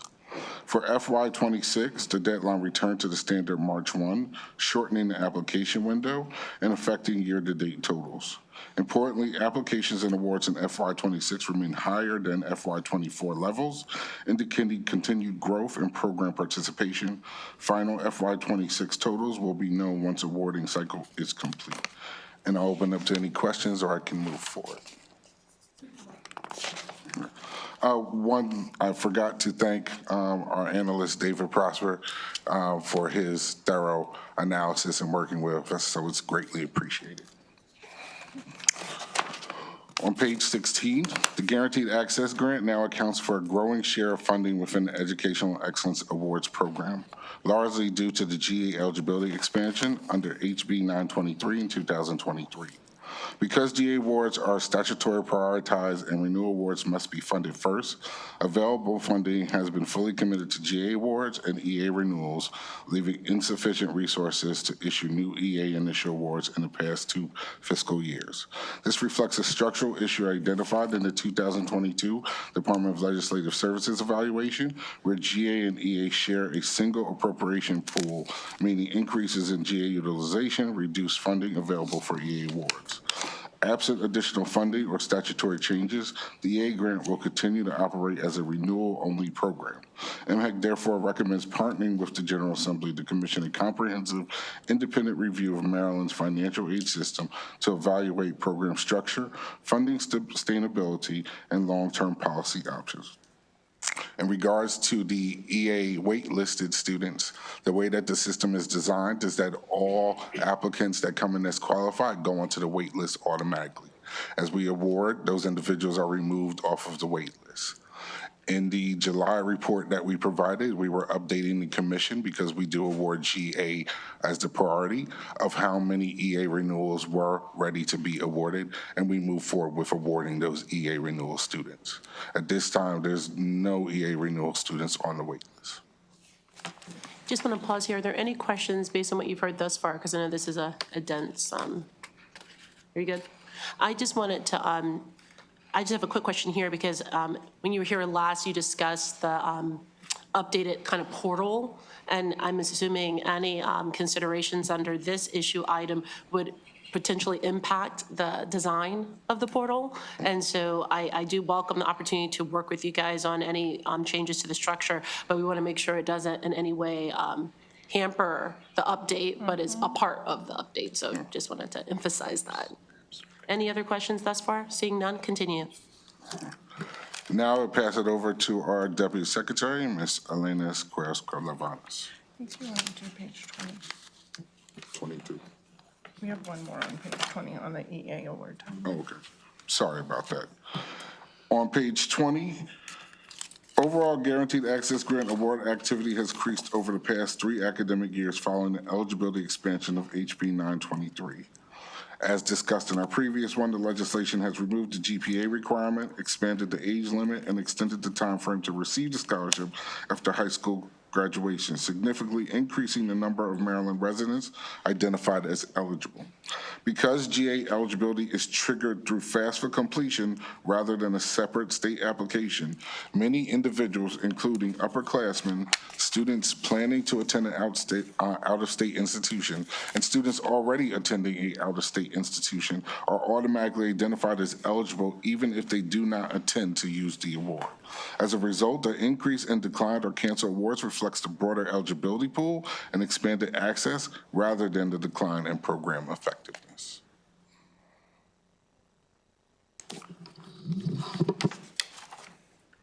Thank you, Mr. Dorsett. Good afternoon, buenas tardes, Chair Smith, Vice Chair Wolick, and members of the committee. For the record, I am Deputy Secretary Elena Quiroz-Lavanes at the Maryland Higher Education Commission. I would also like to thank Mr. David Proppert for his thorough and rigorous analysis. Building on our collaboration since the Office of Program Evaluation and Government Accountability December 22 evaluation of the Office of Student Financial Assistance, we are deeply committed to partnering with you on these recommendations. Today, I will focus on two interconnected areas, the credit completion trends on page 22 and the community college credit study on page 25. Under current law, Educational Excellence Award recipients must complete 30 credits by the end of their second academic year to retain their full award. DLS noted a recent increase in students meeting this requirement. This positive trend is primarily due to two administrative improvements. The first is stronger earlier communication between our office and students and institutional financial aid offices about these requirements.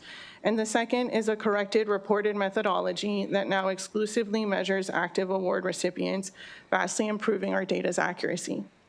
While this overall trend is encouraging, a universal 30 credit policy disproportionately impacts contemporary learners.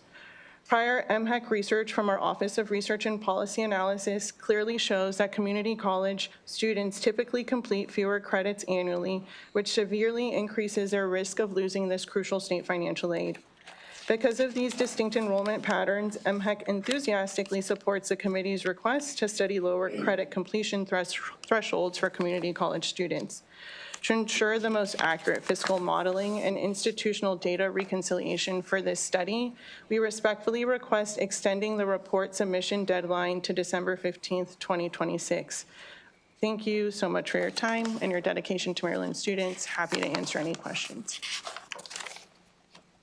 Vice Chair Wolek.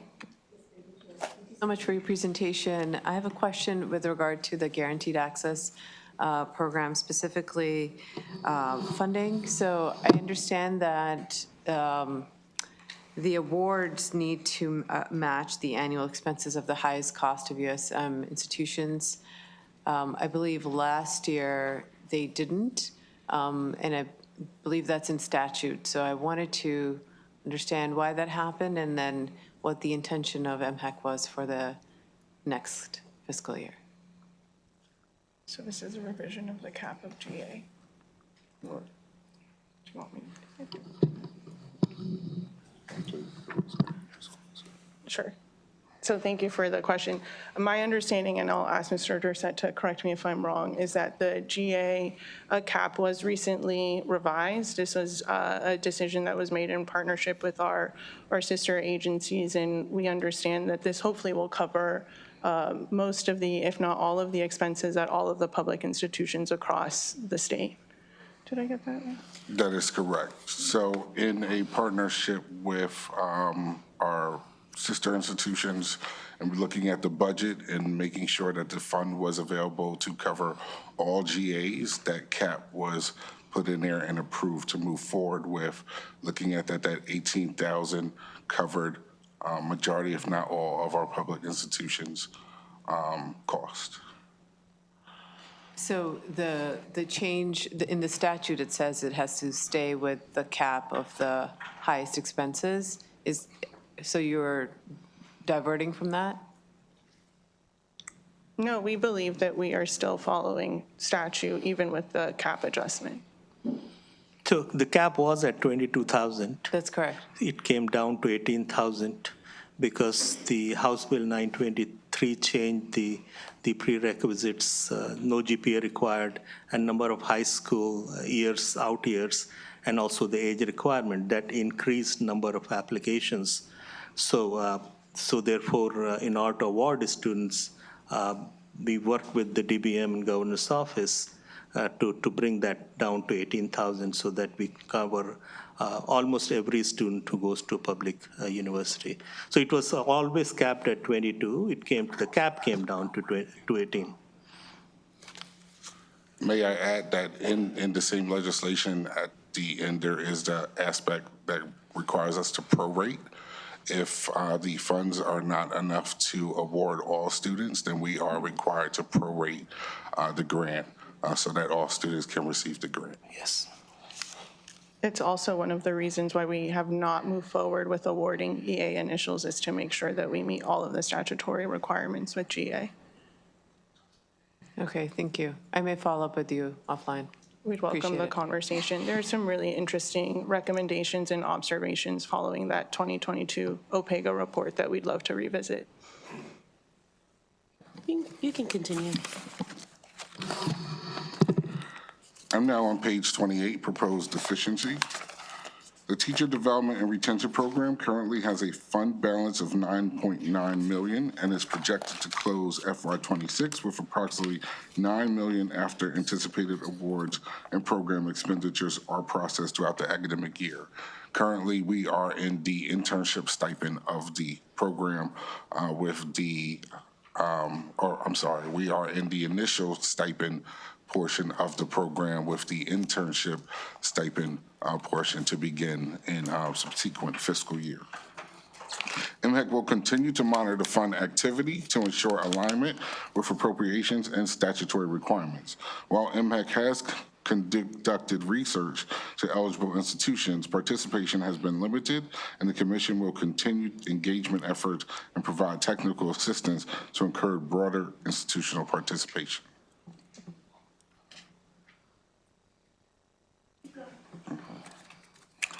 Responding to page 31, the difference between the $10.4 million recorded in MD caps and the $12.9 million reported by institutions reflects the structure and reconciliation process of the Maryland Community College Promise Scholarship, which is statutorily designed as a last dollar award.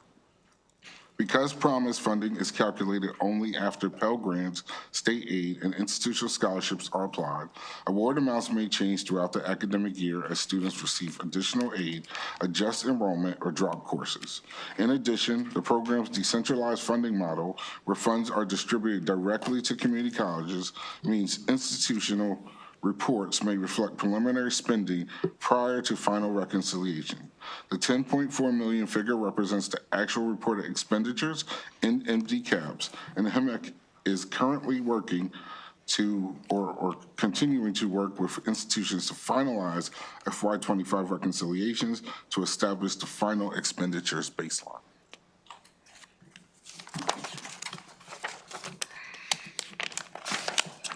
On page 32, the Community College Promise Scholarship operates under a decentralized model, meaning funds are distributed directly to community colleges, which determine final award amounts and report them to the state through MD caps. The program is also structured as a statutory last dollar award. As I previously mentioned, Promise funding is calculated only after all other financial aid. As a result, Promise Award is considered awarded only after a student's full financial aid package and final enrollment census are confirmed, which naturally places awarding and reporting later in the academic cycle.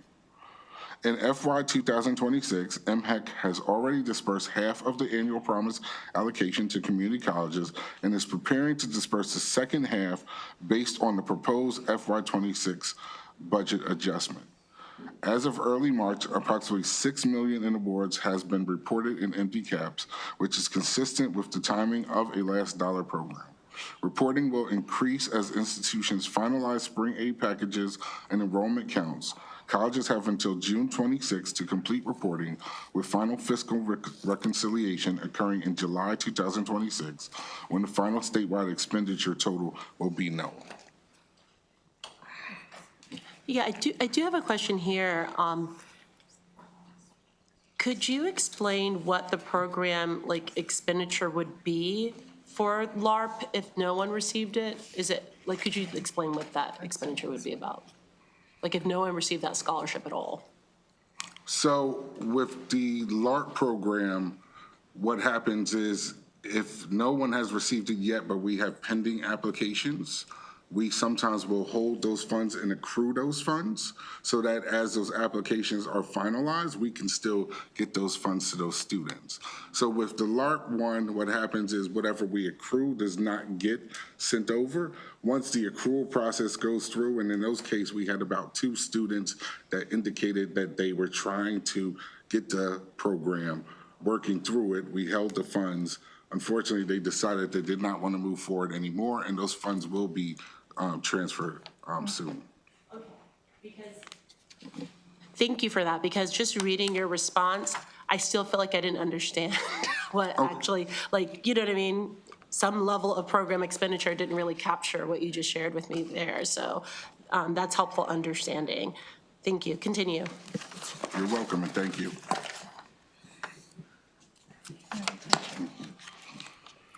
On page 35 to 36, MHEC sincerely apologizes to our institutional partners for the confusion caused by differing guidance on eligibility and award amounts for the Teaching Fellows for Maryland Scholarship during the 25-26 cycle.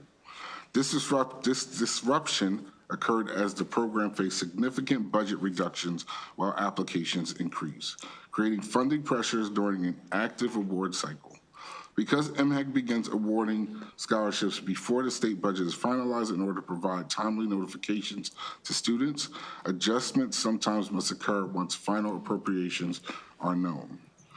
In an effort to stretch limited funding and serve as many applicants as possible, we initially sought and received clearance from our legal team that we could use guidance indicating that off-campus students would no longer receive room and board coverage. I would like to clarify that when we sent our initial guidance to individuals, we honored directly anybody who had already been awarded room and board and indicated that we would not be in our calculation awarding room and board for off-campus students moving forward. The Office of the Attorney General later issued formal guidance clarifying the statute requires room and board to equal 100% of the resident undergraduate amount regardless of housing status, and that MHEC does not have the statutory authority to eliminate or reduce this component through regulation, even during fiscal constraints.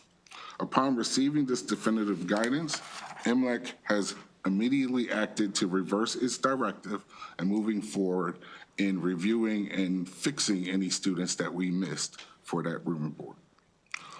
Moving forward, MHEC is strengthening internal planning and communication by issuing formal written guidance before awarding begins, aligning operations strictly with statutory requirements, providing advanced training to institutional financial aid administrators, and coordinating policy reviews with senior OAG counsel. These steps will ensure clearer, more predictable guidance for institutions and help prevent similar disruptions in future award cycles. Thank you for that. Are there any questions about the Maryland Teachers Scholarship? Vice Chair Wolek. A quick clarifying question. There was a program that was set up at Montgomery College, which was like Feds to it was governor's initiative. There was a lot of interest in that program, but it was a small amount of money that they had actually to run it. And I understand that there was money in this program. Was there any way to support that effort? If you can speak to that. That's okay. Thanks for that question, Madam Vice Chair, and it's a great question. So the Feds to Eds program is something that the Maryland Higher Education Commission stood up in partnership with the Maryland State Department of Education and other sister agencies as a result of tens of thousands of Marylanders losing their jobs. The funding that was used to support programs like the Montgomery ASET Flex program is not coming from the scholarship portfolio. It's coming from the Teacher Quality and Diversity Grant program, which has a $1 million annual allocation. So it's a slightly different program. One is student aid directly to learners who are enrolled in certain programs. The other is money for institutional operations, and we've revised that RFP under Secretary Rye's leadership to ensure that it meets the demand. But again, it's only a $1 million appropriation. This past year, we received over $2.2 million in grant requests for that program. So the demand has certainly gone up over the years. Yeah, we fully endorse that program. My unbiased opinion, Vice Chair Wolek. That program allows folks who already have undergraduate and graduate degrees and expedited pathways into our classrooms. So. I believe you have 3 more issues. If you can just be as succinct as possible. Sure. Page 36 is similar to the GA, where all students go on the wait list So those, I believe, 7 students, all were, or 8 students, I'm sorry, all were awarded but one, which was not enrolled. 2 students were awarded that same week, and then the other students were awarded as funds became available. Let's move to NBSFAF. I'm gonna, so you want me to skip that? Okay. If it's all right with you, I'm gonna go to page 38. Okay. I just want to make sure. While increased utilization in programs such as the Community College Promise Scholarship may reduce future transfers into the need-based student aid financial fund, OSFA is currently processing FY25 accruals with approximately $13 million remaining. If at least $6 million is transferred to the need-based student financial aid fund after final reconciliation, the fund is expected to support the full projected Educational Excellence Awards appropriation. MHEC is actively monitoring transfer activity and, as discussed, potentially variances with the Department of Budget Management. If transfers fall short, MHEC will work with DBM to request the deficiency during the FY28 budget process to ensure all eligible students or all eligible awards remain funded.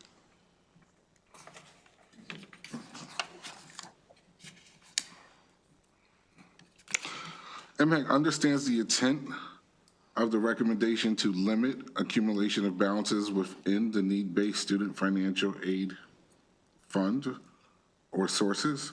However, MHEC believes that continuing to sweep unused non-income-based financial aid appropriations into the need-based student financial aid funds remains consistent with the fund's statutory purpose and supports its long-term financial stability.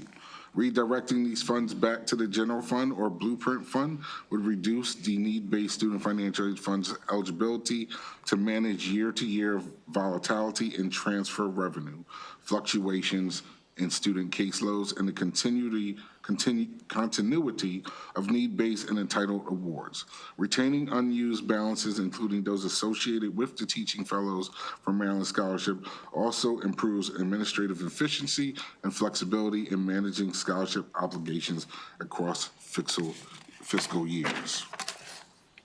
MHEC respectfully does not agree with the recommendation to redirect unused financial funds appropriations away from need-based student financial aid fund, as maintaining these balances supports the fund's stability, forward funding capacity, and ability to manage it year after year. MHEC will continue to monitor fund balance closely and work collaboratively again with DBM as we move forward. Any questions? No?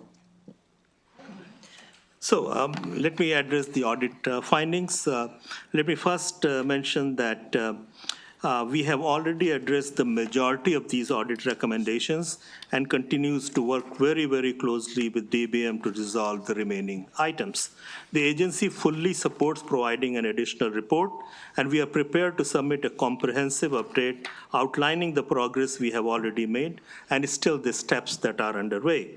We respectfully ask that the reporting requirement be adopted without restricting administrative funds, as these resources support the staffing and oversight necessary to sustain the compliance improvement currently being implemented. Thank you.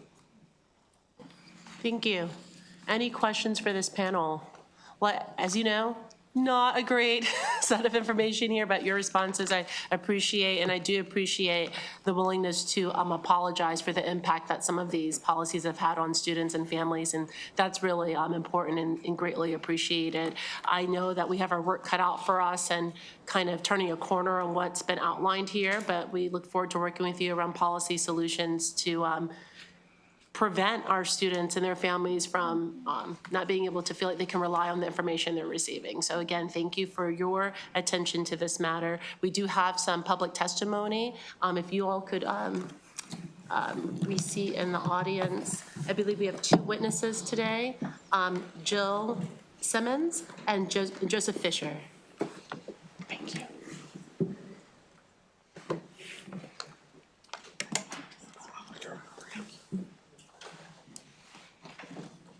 So great to see you both. And you each have 2 minutes for testimony. Thank you so much.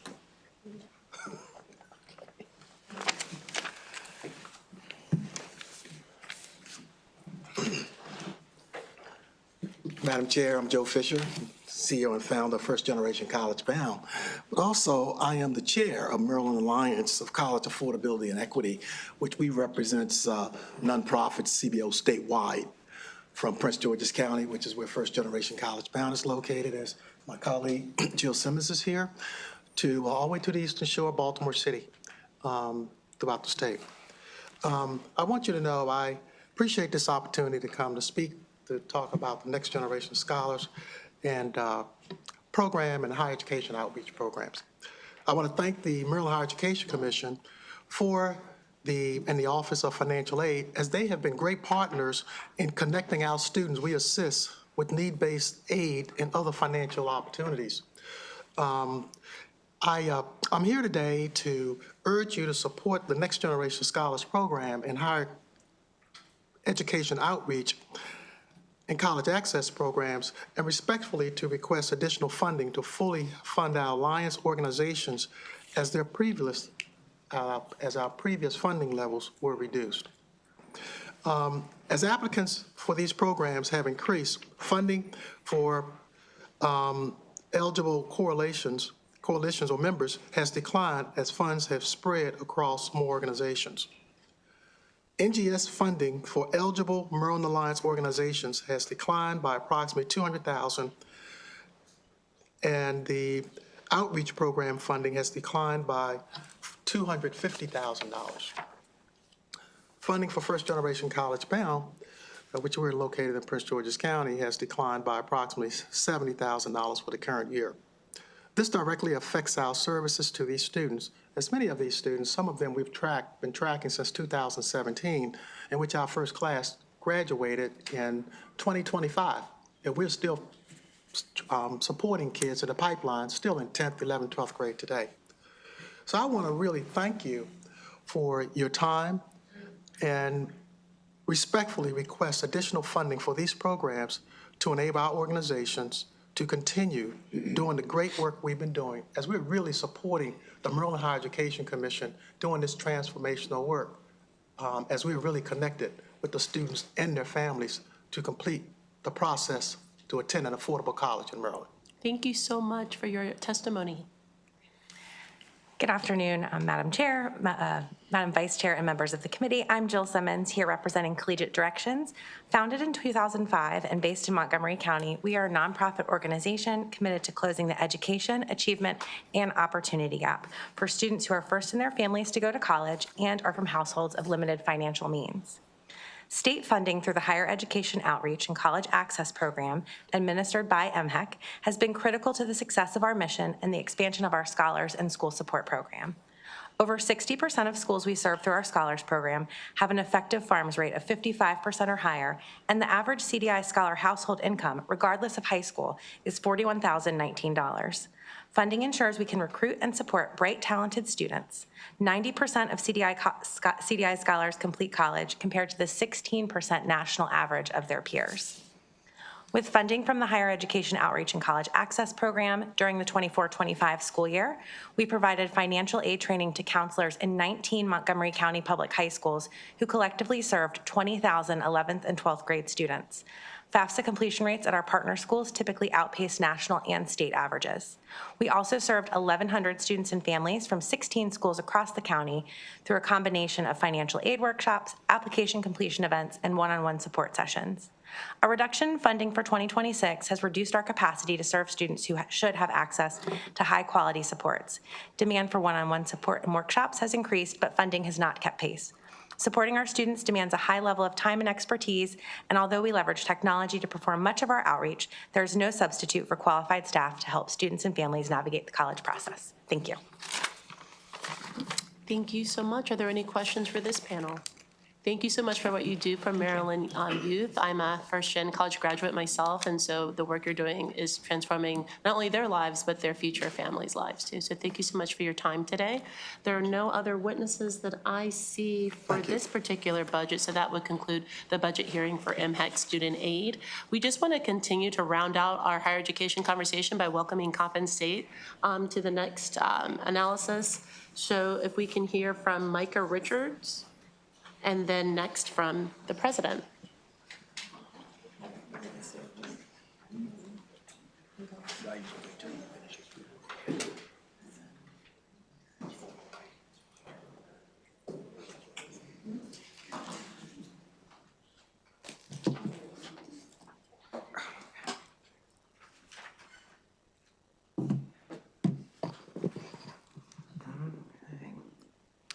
Good afternoon. I am Mike Richards. Thank you, Madam Chair, the committee, and citizens of the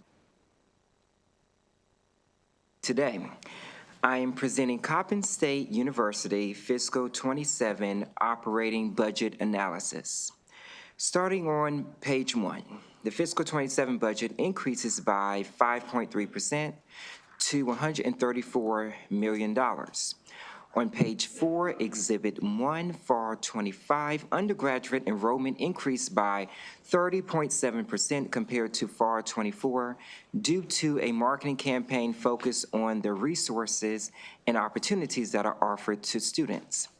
On page 5, Exhibit 2, the number of applications submitted to Coppin State had a significant increase of 98% in FAR 25 compared to FAR 24. Therefore, DLS requests for Coppin State to discuss their efforts or changes in the application process that contributed to the substantial increase in applications. On page 6, Exhibit 3, the second-year retention rate increased by 6 percentage points for the 24 cohort compared to the 23 cohort. The third-year retention rate decreased by 4 percentage points for the 23 cohort compared to the 22 cohort. DLS requests for Coppin State to discuss their efforts to increase the third-year retention rate. On page 7, Exhibit 4, the 4-year graduation rate increased by 4 percentage points for the 21 cohort compared to the 20 cohort. The 6-year graduation rate decreased by 5 percentage points for the 19 cohort compared to the 18 cohort. DLS requests for Coppin State to discuss the steps they are taking to support these students so their 6-year graduation rate far exceeds recent levels. On page 8, Exhibit 5, for the 2016 through 2017 academic year, full-time transfer students with no Pell Grant had the highest 8-year graduation rate at 57%. On page 9, Exhibit 6, in fiscal 24, the average net price was 61.8% lower than the cost of attendance for a full-time first-time student. On page 10, Exhibit 7, in fiscal 25 compared to fiscal 24, the institutional aid increased by 16.7% due to enrollment, and 53.9% of the aid was for merit scholarships due to Coppin State's strategy to recognize scholars who excel academically to encourage the student body to focus not just on graduating, but also on academic success. On page 12, Coppin State had 2 federal grants canceled that totaled $3.2 million.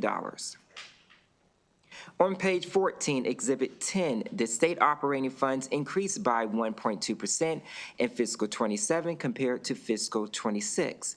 Around $208,000 was swapped from the general fund to the special fund for the Higher Education Investment Fund due to the tax provisions in the One Big Beautiful Bill Act. The fiscal 27 allowance includes $9 million for the 5th year of funding under the Chapter 41 HBCU settlement. On page 16, Exhibit 11, Coppin State anticipates over $116 million in unrestricted revenues in fiscal '27. On page 17, as of December 31st, 2025, Coppin State has 70 vacancies. Therefore, DLS requests for Coppin State to discuss their efforts to fill the vacant positions. On page 18, Exhibit 12, Coppin State's total enrollment increased by 26.2% for FAR 25 compared to FAR 24 due to their investment in resources, including the Eagle Achievement Center that provides support to students from orientation through graduation. On page 19, Exhibit 13, DLS requests for Coppin State to discuss their efforts to ensure that revenue exceeds the expenditure in fiscal '26 and '27, since the expenditure exceeded the revenue in fiscal '25 by $1.9 million. On page 20, Exhibit 14, state funds spent per full-time equivalent students decreased by 3.6% in the fiscal '27 allowance compared to the fiscal '26 appropriation due to a decrease in state funding in fiscal '26 and enrollment increases outpacing growth in state funds. On page 21, DLS requests for Coppin State to concur with the governor's allowance. This concludes my presentation, and thank you to Coppin State for your service and collaboration. I'm available for any questions. Thank you, Mr. Richards. Are there any questions for the analysts? Seeing none, we welcome you, President Jenkins. It's been so long since I've seen you. And Yes, also Madam Chair, congratulations on the increase in student enrollment. Thank you very much. And Madam Chair, for the sake of time, we will be very quick with our report. First and foremost, Madam Chair, let me thank you, the Vice Chair, and the distinguished members of the committee. It's an honor to be here to testify before you about the great things going on at Coppin State University. I also have Mr. Steve Danick, my Vice President for Administrative and Finance, with me here as well. And we would like to thank Mr. Richards for his report, which was well done. Thank you for the overall analysis, and I look forward to more conversations moving forward. Madam Chair, based on the document that you have, I will clearly state and succinct this report by saying just a couple of things. To date, Coppin State University is the fastest growing university in Greater Baltimore. We've increased our enrollment by 29.6%, bringing in a cohort of 1,027 students in fall '24. We've also seen an increase in our transfer students and our graduate students also. We have also made a commitment to increasing our Hispanic and Latinx students. We have increased that student population on our campus up from 1% when I arrived to 5% today. Their overall retention rate is at 70%. Their GPA is at 3.0, mean average. They are above the national average in both of those categories. We're also very proud of the work that Coppin State University is doing around male enrollment. We are Maryland's #1 HBCU for male enrollment. Male enrollment in higher education has been declining since the 1970s. And while many institutions across our great state and nation, unfortunately, are seeing double-digit declines in male enrollment, at Coppin State University, we've increased our male enrollment by 52% since 2021. And so we are very pleased with what we see from our recruitment and retention efforts. We also retain our male students at a rate of 74%. That's higher than the national average of 55%. And so we have began to put the right framework and structures in place to make sure that we can not only expand access and opportunity to those students who would like a quality education at Maryland's most affordable four-year university, but that we also retain those students and help them with their matriculation towards graduation. I just also want to give a quick nod to our external work. Very pleased with what we're doing with the West North Avenue Development Authority, with the Mill on North that we played a hand in bringing to West Baltimore. As many of you may know, West Baltimore is a food desert, and we are always trying to expand efforts to provide additional food and restaurant opportunities to the great residents of West Baltimore. We also are committed to making sure that we turn the dream of home ownership into a reality. I'm very proud of the Live Near the Nest initiative that we created, where we helped 6 full-time faculty and staff members buy homes in West Baltimore with the largest down payment assistance program in the state's history. And I would also just like to make note that when I arrived at Coppin, I coined a phrase where we said that Coppin is where scholars and champions are made. 91 or 61% of our student athletes earned a 3.0 GPA this last year. 30 of them earned a 4.0 GPA or higher. And 3 out of the last 4 years, we've led the MEAC with the highest student athlete graduation rate at 81%. And I also want to make note that in that same 4-year period, 3 out of those 4 years, we won 3 conference championships. So we are committed to, I just had to get that in there, Madam Chair. I am so proud of my student athletes. But we are committed to making sure that we not only expand access, but we move our students through the actual process and get them through. Now, with the growth of enrollment and retention, our retention rate when I arrived was hovering around 54, 55%. Today, that retention rate is 75%. That is the highest in the history of our institution. That growth and that percentage of retention is putting a squeeze on our housing. And so we now have north of 800 students who are living off campus in partnership housing. And that number, based on our fall 26 projections of our enrollment class, is going to move that number more north of about 1,200 to 1,300 students. So we have a off-campus housing situation that is significant to the ask that we have in the $2.7 million that will allow us to expand public safety opportunities for our students in our off-campus housing facilities. To the questions that the analyst has raised, Madam Chair, he wanted to know what has been kind of the recipe for the application increase at Coppin State University. We developed a 6-point enrollment plan that focused on reviewing our entire admission processes, a strong marketing and branding component, a new recruitment model which expanded our footprint far beyond the great state of Maryland. We also implemented competitive scholarships, and I designed and rolled out our presidential scholarship program. And we looked at pathway partnerships, stronger partnerships with our 2-year partners across the state. At this point right now in the academic year, we have received over 20,000 applications for Coppin State University. That is a record for this institution, and we are in the middle of the recruitment cycle, so we have a few more months to go. Now, we're not going to be able to admit all of those 20,000 students. I have no place to keep them.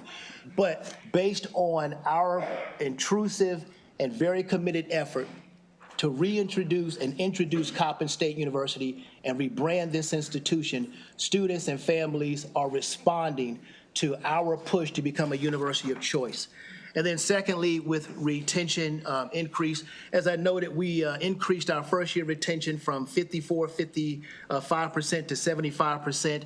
Our second-year retention rate is at, our second to third is at 65%.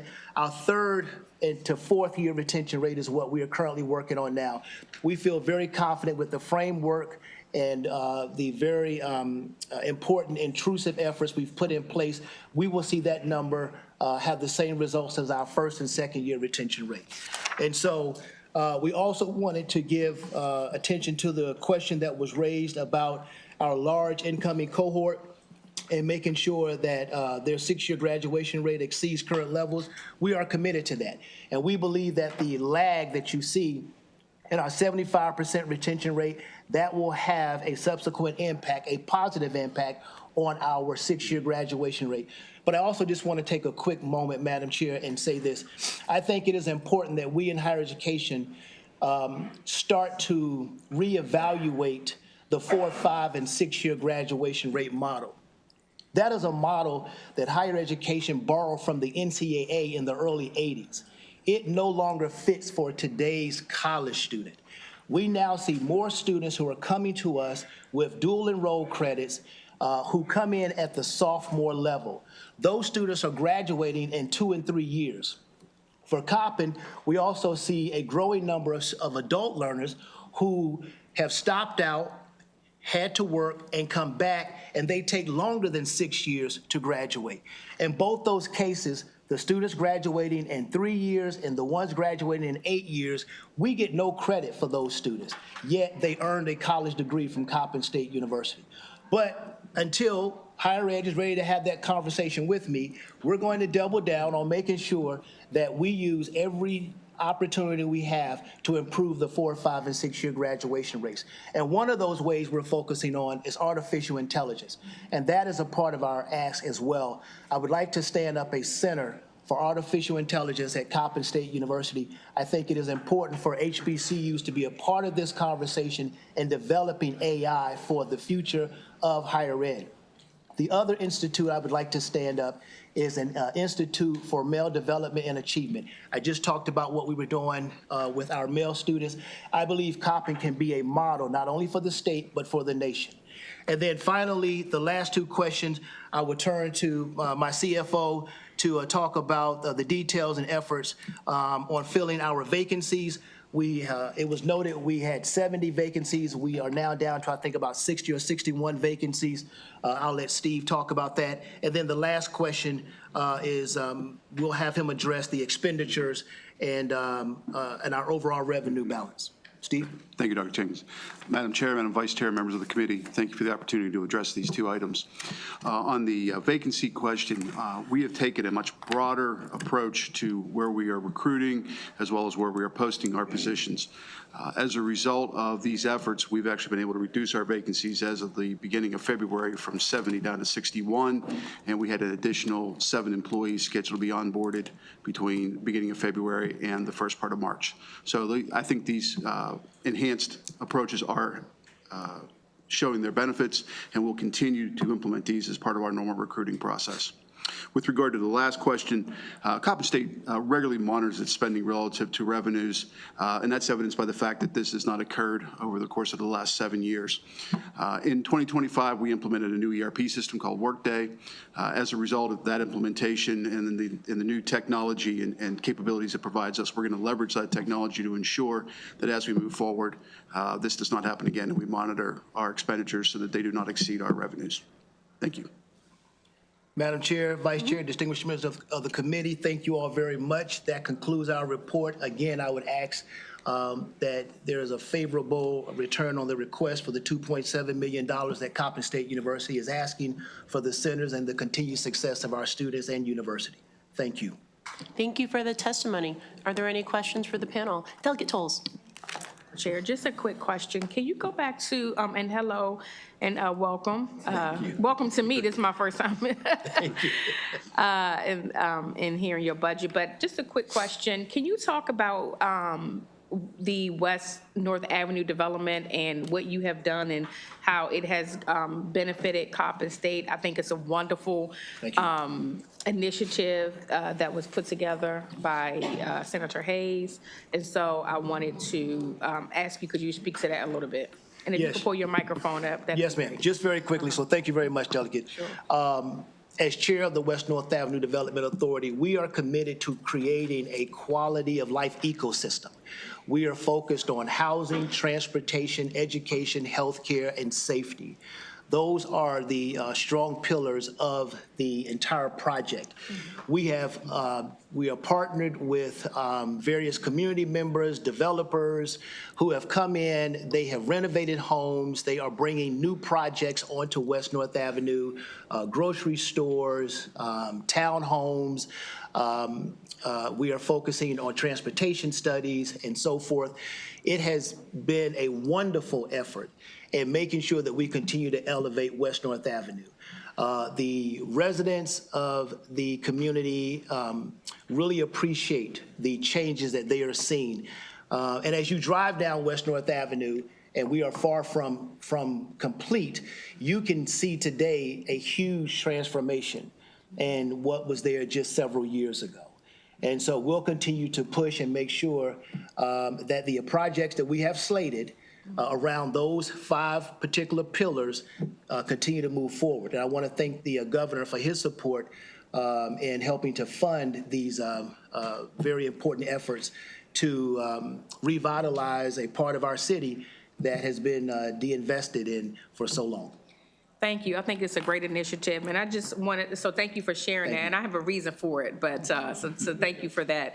And I just wanted to thank you for bringing to our attention that the 3 years, students are coming in with dual degrees. Prince George's County has a dual degree program called our middle college. And then I appreciate what you're saying about older students, it's taking a little bit longer to finish because obviously the economy and just so many other factors. So I definitely challenge us within this committee, Madam Chair, to look at ways in the future of how we can, work through something like that so that they can get the credit they need, because I'm sure it's impacting other colleges in the state as well. So thank you for bringing that up. Thank you, Madam Delegate. Chair. Thank you. Thank you, Delegate Tolles, for lifting that up, because things that we look at are often symptoms of larger issues versus really, shining a light. Are there any other questions for the panel? Seeing none, thank you so much for what you did for the state and for your time today. Thank you. You all take care. And that concludes the budget hearing for Coppin State University. There are no other witnesses.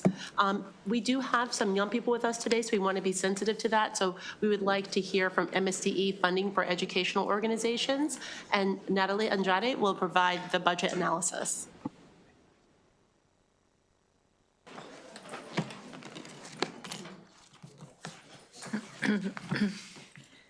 Thank you, Madam Chair. Good afternoon. I am Natalie Andrade, here with the Department of Legislative Services to present the fiscal 27 allowance for the Maryland State Department of Education's funding for educational organizations. On page 1 of the analysis, you can see that the fiscal 27 allowance decreases by $1.6 million or 2.8% to $56.5 million compared to the fiscal 26 working appropriation. On page 3 begins the performance analysis. Exhibit 1 on page 4 shows post-graduation outcomes for students at the Maryland School for the Blind from the fiscal 21 through fiscal 25. Although all students graduated during this period, the distribution of post-graduation outcomes varied. In fiscal 25, 45% of graduates pursue school or training, 37% entered day or residential programs, and 18% were employed. Exhibit 2 on page 5 shows performance measures for the blind industries and services of Maryland. The organization aims to provide at least 45,540 hours of training annually to individuals who are blind or have low vision. Training hours increased to 48,349 in fiscal 24 and declined slightly to 47,995 in fiscal 25, but remain above the annual goal. During the fiscal 24 and 25, 90% of participants achieved their independent living goals. At the bottom of page 5, there is a discussion of fiscal 26 legislative acts. Section 21 of the fiscal 26 budget bill added $2.4 million in general funds within the funding for educational organizations budget for state-aided institutions. On page 7, Exhibit 3 shows the distribution of the fiscal 27 allowance. Of the $56.5 million total, $39 million, or about 69%, consist of general funds, and $17.5 million, or 31%, consist of special funds. The largest share of funding supports the Maryland School for the Blind at $31.67 million, followed by $9 million for the BOOST program and $6 million for the Aid to Non-Public Schools program. On page 8, Exhibit 4 shows that the fiscal 27 allowance includes a net decrease of $1.6 million compared to the fiscal 26 working appropriation. This reflects a reduction of $2.4 million in state-aided institution funding, partially offset by an increase of $780,000 for the Maryland School for the Blind. On page 9, Exhibit 5 presents the enrollment at the Maryland School for the Blind. For school year 26-27, the school projects total enrollment of 523 students, including school-age students, outreach students, and early intervention students. For formula funding purposes, the enrollment count is 362 students.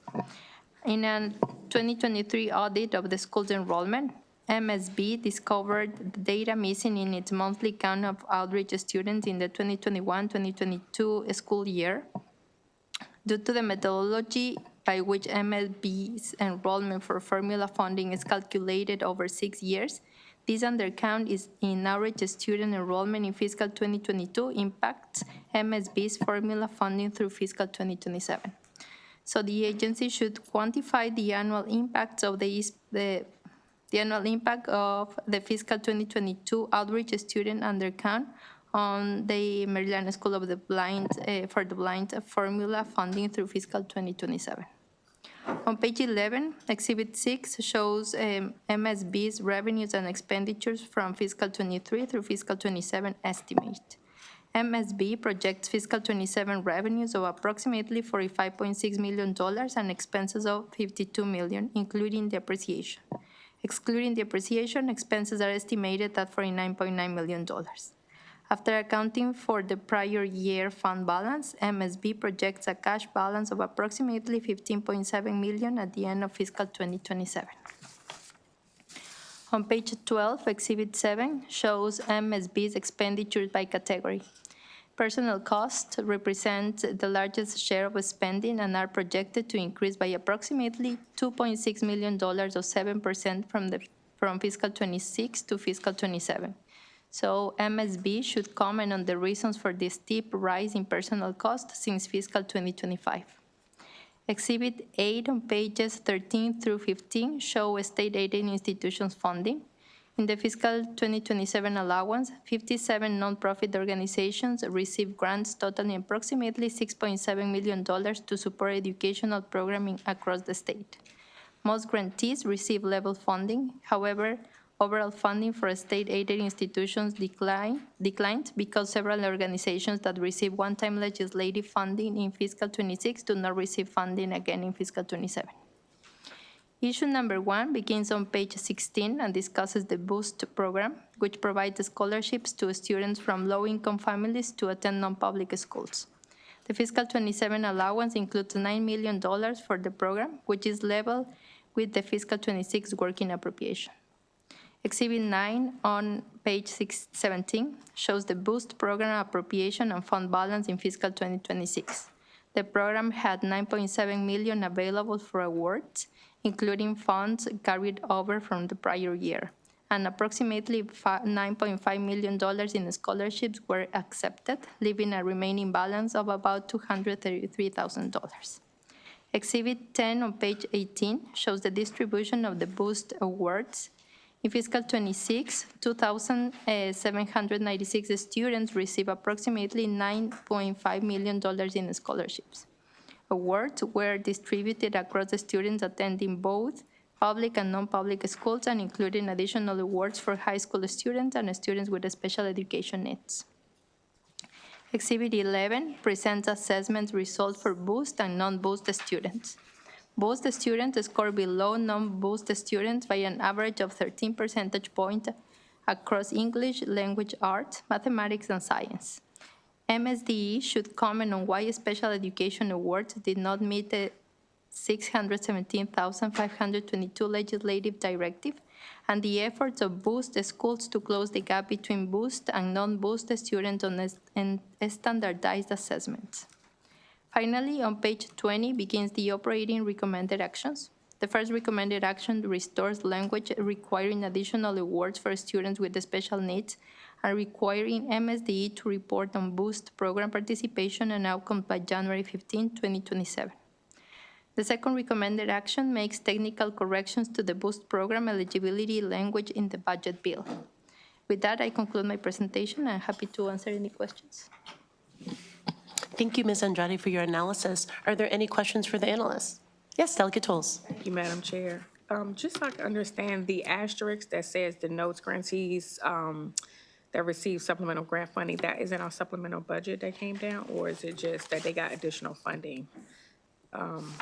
Like, for example, 14, like I think Living's Classrooms is wonderful, but there's an asterisk, and on the back of page 15, it has what the asterisk is. Could you I just want to make sure. Is that received additional funding? Okay, yeah, these were added in section 21 of the budget bill last year. Okay. But does it means that it's removed for this year? Because it says the notes grantees that receive supplemental. just one time. Oh, it's one time thing. And okay, so they've never received it ever in other budgets, it's just one time ever? Okay. That amount one time, but they received it, okay, thank you, because I love living classrooms, and I don't even represent that area. Vice Chair Woolley? Thank you. And for the Exhibit 8, could we get that by county? 8. Yeah. Thank you. Thank you. So at this time, MSDE, and I think School for the Blind, if there's a representative, please come forward. Good afternoon. Thank you for your patience. I think we had an ambitious schedule of very deeply important things happening today. Thank you.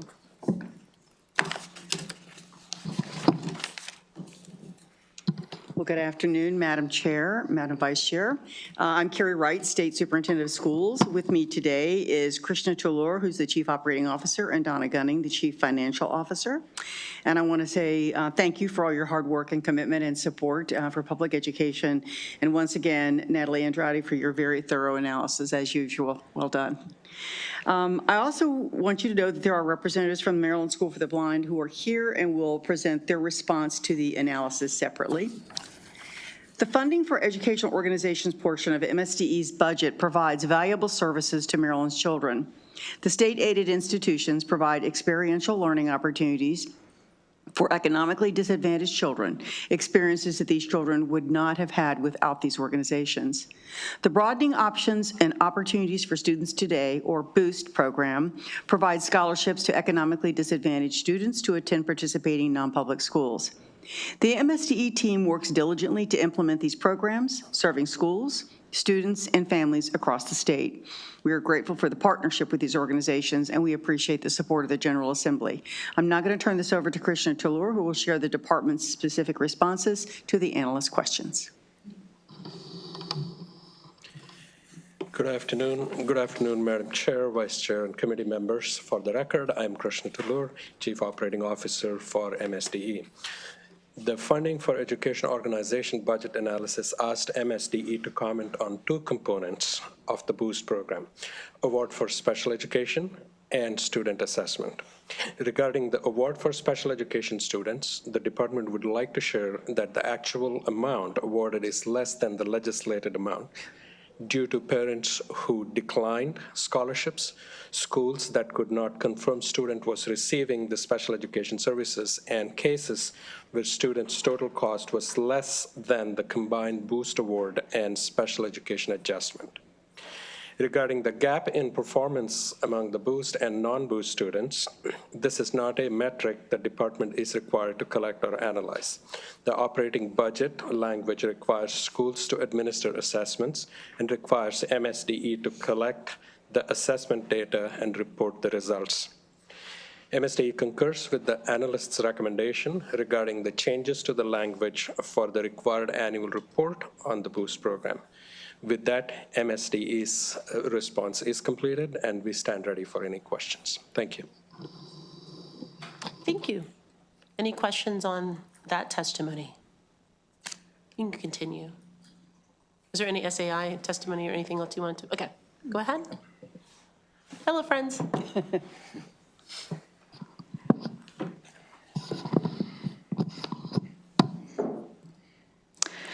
Chair Smith, Vice Chair Wolick, and members of the committee, good afternoon. Thank you so much for this opportunity to speak, and thank you, Ms. Andrade, for your fine analysis, as always. I wanted to, first of all, thank you so much for your ongoing support for the School for the Blind. It is the story of the journey over the last 8 years since I became the superintendent is one of great success. We really have transformed the financial outlook for the school, and also we're almost finished with our campus master plan. Our completion of the athletics facility, which is the cherry on the top of our campus master plan, is scheduled for completion in 2028. So on behalf of the MSB community, thank you for helping us get to where we are today, which is on a much stronger footing. Regarding the questions in the report, starting with the compensation issue, thank you for flagging this, and we're keeping an eye on it. There are multiple pieces to this question. One, if you remember the pay plan legislation that we passed several years ago, this was an ongoing effort between the legislature and the School for the Blind to get our compensation more competitive. We were having a lot of difficulty with keeping staff and retaining staff and recruiting staff. It was very difficult for us, but we worked together with appropriations and support to get the pay plan implemented, which we did successfully in 2023, bringing salaries in alignment with Baltimore County Public Schools. We adopted a STEP program that's aligned with it. It's not exactly the same, but it's very close to Baltimore County Public Schools, which really strengthened our ability to recruit and retain staff. Our turnover rate is like 3.5% now, which is much better than it used to be. And it's really important for our students to have staff that are, consistent and not a low turnover rate. Also, our cost of living adjustments, step increases, associated benefit costs have also risen a good bit. More people are participating in our retirement program. That's been very expensive for us in the past couple of years. In addition to that, we have been filling some of those vacancies that we've had ongoing for several years because we're able to pay people better. And a couple of other positions have been added to the budget, but again, the underlying driving force behind the increase really has been the pay plan. But we are keeping an eye on it, and we want to be careful and cautious about the rate of growth in our compensation. We understand that it's an important thing to keep an eye on, so thank you for flagging that. Regarding the outreach count question, this is another thing that has been a very important question for us. If you remember, very unfortunately, we lost our outreach director. She died very suddenly, and when she passed away, we were unable to reconstruct her counts, her methodology behind the outreach counts. Unlike our student database for like attendance and enrollment in the regular school, the outreach did not have the same kind of systems and procedures that were auditable and like verifiable, which I had no idea, none of us really did until she passed away. And so in 2023, we submitted a report to the state that helped model out what the impact potentially could be. And what I'm very happy to report to you is that the modeled out impact did not come to be. You held us harmless, and you protected our programs and our students who relied on those funds, and we're so grateful that we really had no impact so far. So it's not 2027 yet, but we don't see any impact. Our funding has been exactly what would have been predicted had it not been for those student counts that we didn't have the numbers for. So we will continue to be strong stewards of the funds that you give us, and we will continue to partner with you, and we thank you so much for your support. Any questions? Thank you so much, Superintendent Hare. Any questions regarding the School for the Blind? Seeing none, any additional questions for this panel? Seeing none, you're released to your regularly scheduled lives. But we do have some other witnesses today. And so just want to clarify, we will not have individual organization testimony on the SAIs, but we will hear from Garrett O'Day, Tanya Fuentes, Rabbi Sadwin, and Adriana Fuentes Perez.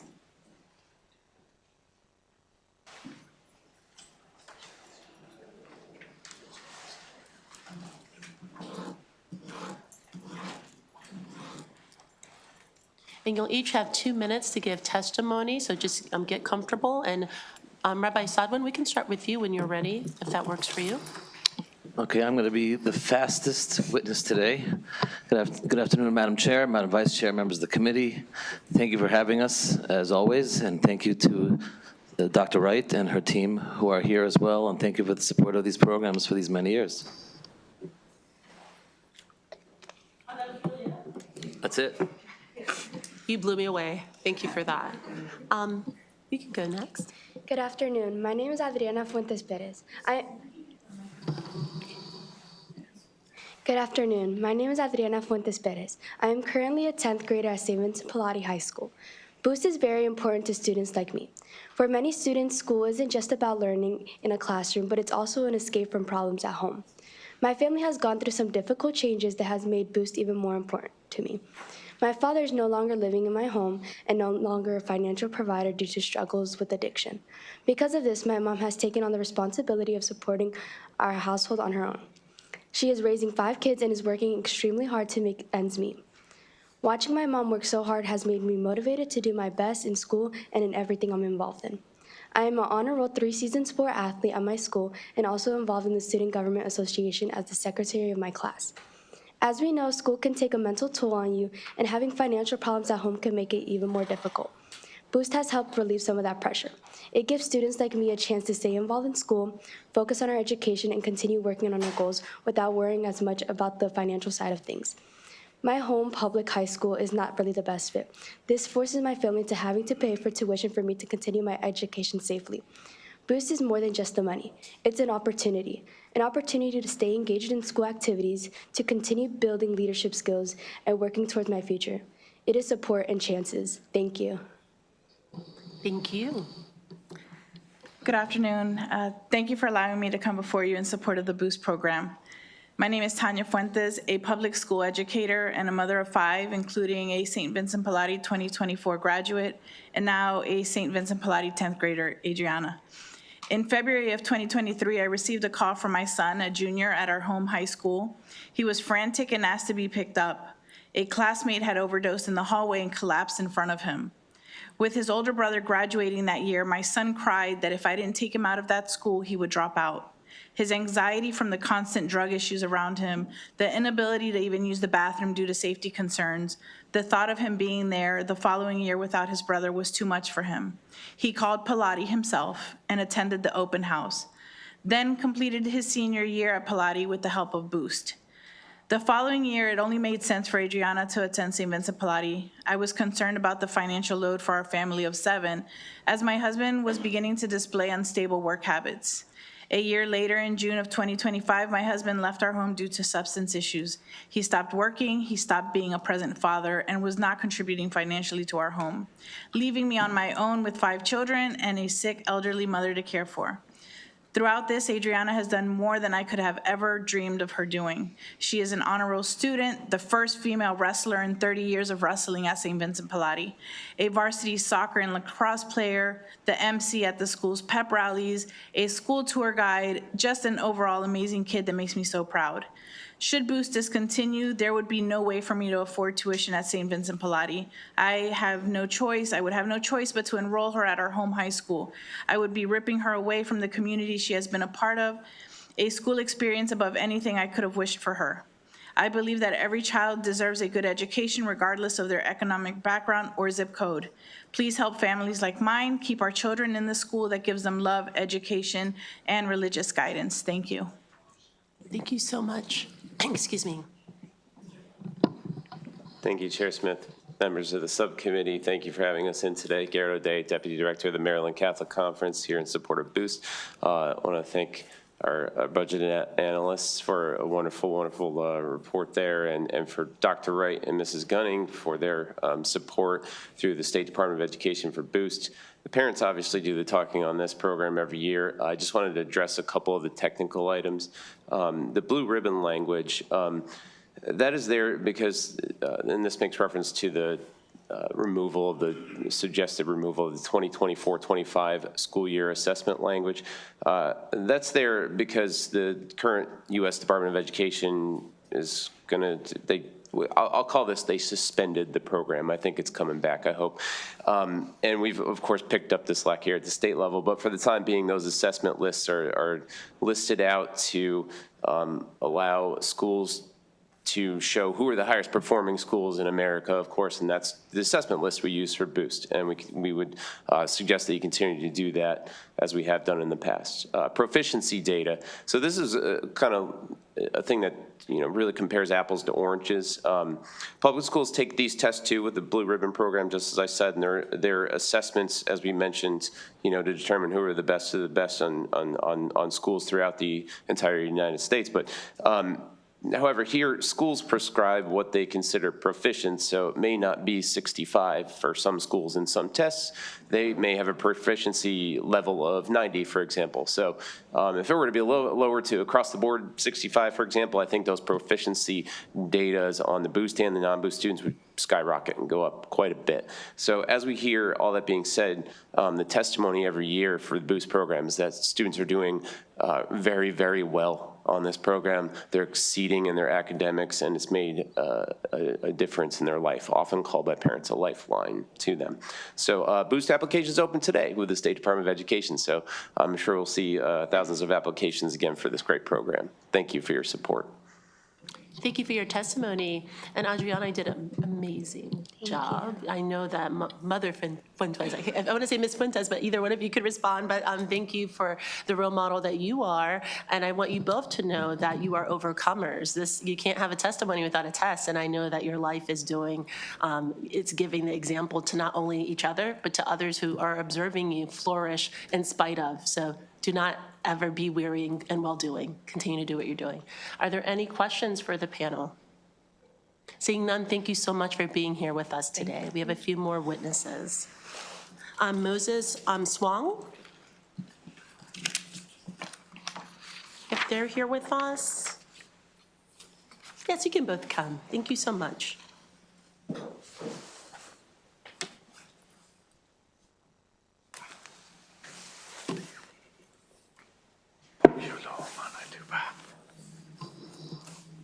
You have 2 minutes. Thank you both for being here today.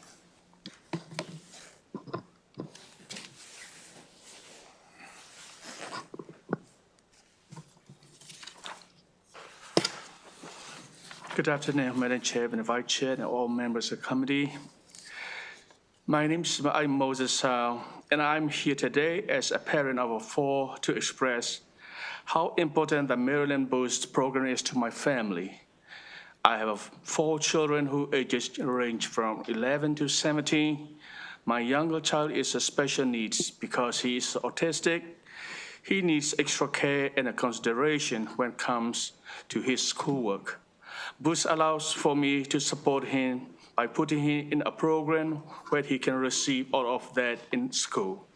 My child, who is 13, is able to find the courage that he needs to step up into leadership position at the school clubs. Because of the smaller classes, it's easier for teachers to recognize not just as a potential, but other students' potential, because teachers can know these kids personally. My 2 older children in high school have the privilege of accessing more extracurriculars and resources that will help define what their passions and interests are, preparing them for college.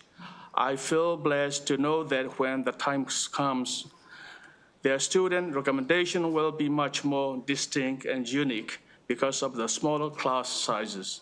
Learning in a smaller setting has given my children stability, confidence, and the chance to try. The Boost program ensures that educational opportunities are not limited to those who can afford them. It helps my families access schools that align with their children's needs and their family's value. I sincerely ask you to continue supporting and funding the Maryland Boost program so families like mine can continue to provide the best possible education for our children. Thank you for your time and your commitment to Maryland students and family. Madam Chair, I would like to request to give my son a couple of words to express his feeling. Welcome. So Boost Scholarship, it's really helped my family because my brother, as my dad said, he's special needs, and some problems with that is I have to help him every single day with his work so he can turn it in to his teachers to make sure everything is right. And at school, I do extracurricular things like student council, which is like, it's kind of like a government of the school. I'm a homeroom representative, so I represent my homeroom. I have 2, so there's 2 homeroom representatives, me and another one, his name's Gavin. Boost Scholarship has really helped me improve as a person. So I also don't have to worry about problems like my parents worrying about money. Boost Scholarship has really helped with that. So that's all I want to say. Can I get your name? William. William, because you gave Gavin a shout out. We want to make sure everyone knows William was here with us today. And thank you for your testimony and for the leadership you're showing in your school community. I was a classroom rep from 2nd grade, so you're already advocating not only for yourself, but for others. So I'm really proud to hear from you today as well. Are there any questions for this panel? Seeing none, thank you both for taking the time to be with us today. That concludes all public testimony on the MSDE funding for educational organizations budget. We will now go to our last budget of the day, the Accountability and Implementation Board, hearing from Catherine Barber, budget analyst.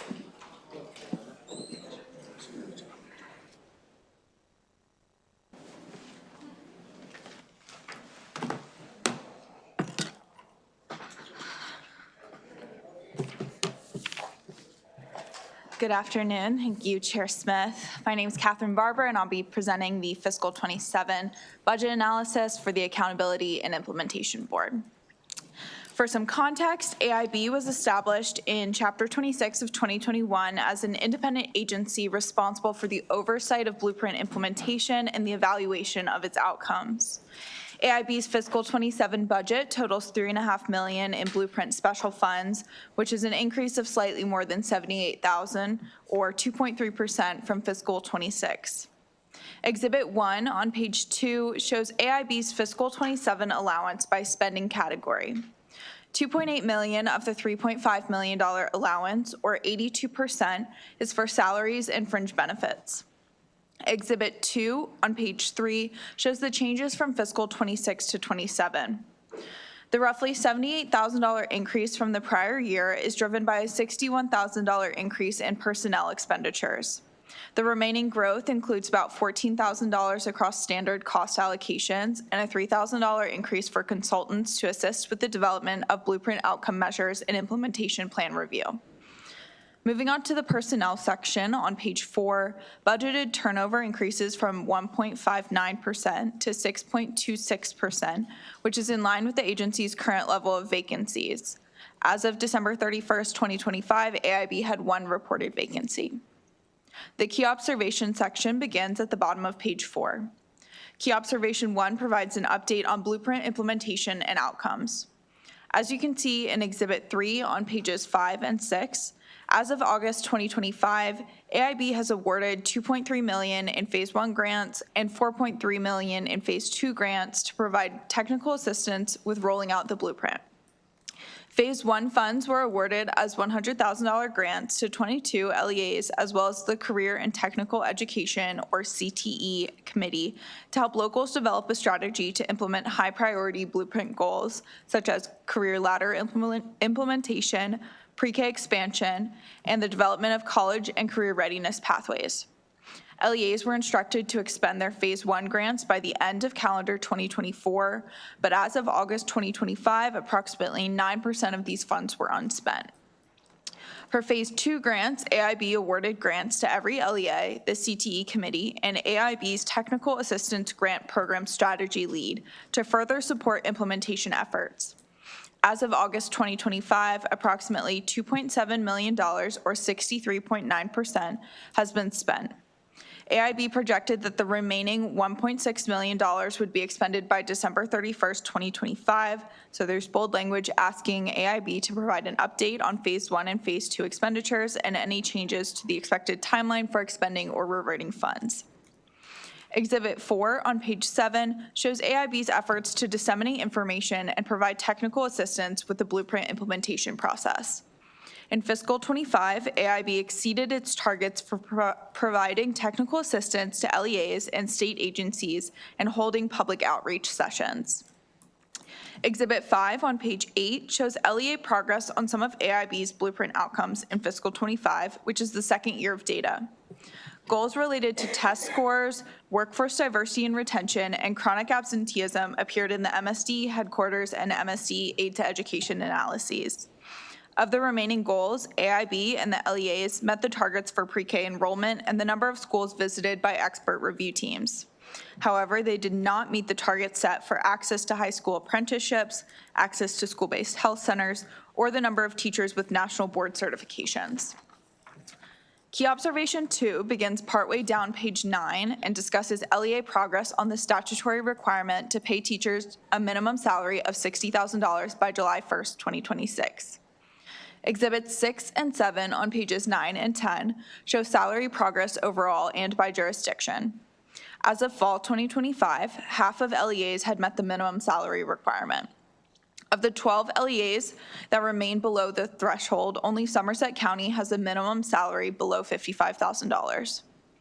Although AIB has been meeting with each LEA to discuss salary progress, several LEAs indicated that they may not be able to meet the requirement by July 2026. AIB has the authority to withhold funds based on whether an LEA has made sufficient progress on blueprint implementation, but it's not clear what measures will be taken if LEAs miss this particular deadline. AIB should comment on the actions it will take if LEAs do not meet the July 1st, 2026 deadline for increasing minimum salaries to $60,000. On pages 12 and 13, DLS is recommending adopting committee narrative requesting a report on blueprint implementation efforts and progress, including measures taken for any LEAs that failed to meet the salary increase deadline. That concludes my presentation. I can take any questions. Thank you, Ms. Barber, for your analysis. Are there any questions for her? Seeing none, we welcome the chair of the AIB, Mr. Leggett, and Rachel Heiss, the executive director. Great to see you. I was about to say, make sure you slide over so we can see you. Yeah. I don't want you to be behind the computer. Good afternoon. Thank you. Good afternoon. We will not be long. First of all, let me acknowledge our chair, Delegate Smith, and our vice chair, Delegate Vice Chair. I'm getting a blank here for some reason, right here in my own county. Sarah Woolley. I apologize, Sarah. Yes. Let me also acknowledge our superintendent in the rear. We've had a working relationship with her for a number of years, and I am extremely delighted with the working relationship for her and Dr. Michaels. As indicated before, I will not be long. Let me just reemphasize that I've passed out a one-pager that outlines much of the progress and support that we've had over the last few years. A couple of highlights for us. One, we are making tremendous progress. And I think that progress is reflected not only overall for the blueprint, but also for each individual county around the entire state. A couple of points that I want to make is that, first of all, the blueprint is not a one-size-fits-all operation. We are trying to ensure that all of the counties are meeting the standards that I've outlined. But we're trying to do this within the finality that we have, with the flexibility that we have. And so about that flexibility, in order to ensure that many of the counties around the state are responding as appropriately as possible, we have a request. We support the allowance paid by the government. We also have a request here. Initially, we were supposed to receive $9 million for technical assistance. We received only $6 million of that $9 million. Now, that additional $3 million is important because the blueprint is highly, highly technical in many ways. It is challenging for many jurisdictions, especially for some of the smaller jurisdictions. I'm reminded of the challenge that we had in dealing with some of the counties, and I related to that in terms of our progress report. And looking at a county like Kent County, we had only one analyst trying to respond to all of this. Our ability to provide technical assistance for them and many others around the state was crucial. We're not asking for $3 million in 1 year. We're asking simply for that amount to be provided for us, possibly $1 million per year for the next 3 years. That is essential. Look at that progress. That progress could be muted if we're not able to get the support for our local jurisdictions around the state. With that, I'm going to turn it over to Ms. Rice. Again, I apologize, Sarah, for hitting this blank for some reason. Thank you so much. I will be very quick as well. I just wanted to respond to our DLS analyst, Catherine Barber, who did an excellent job. Very quickly on the technical assistance grants, we did provide an update. nearly all of the Phase 1 and Phase 2 funds have been expended at this point. And so to the chair's point, we are out of money for technical assistance. We will be expending the remainder or reverting it to the Blueprint Fund but at the end of this fiscal year, unless we get more.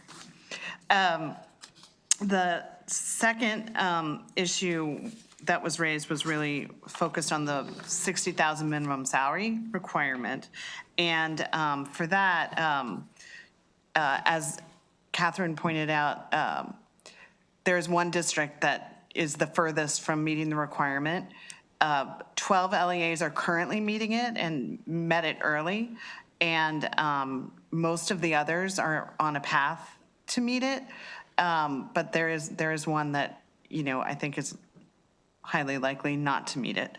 As the chair said, the AIB has met with each of the LEAs last fall, and some of them did indicate that meeting the requirement was a challenge.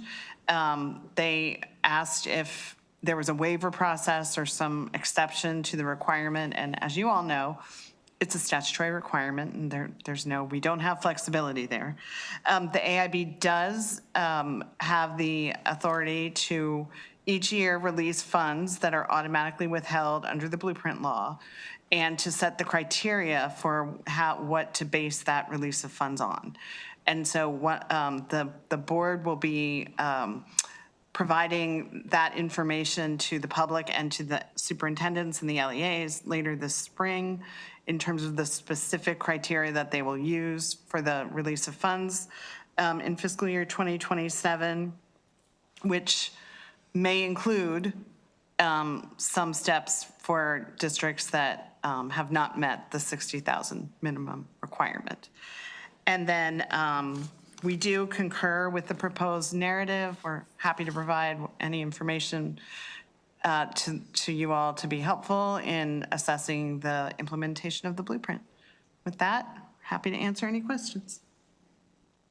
Thank you. Are there any questions for our panelists?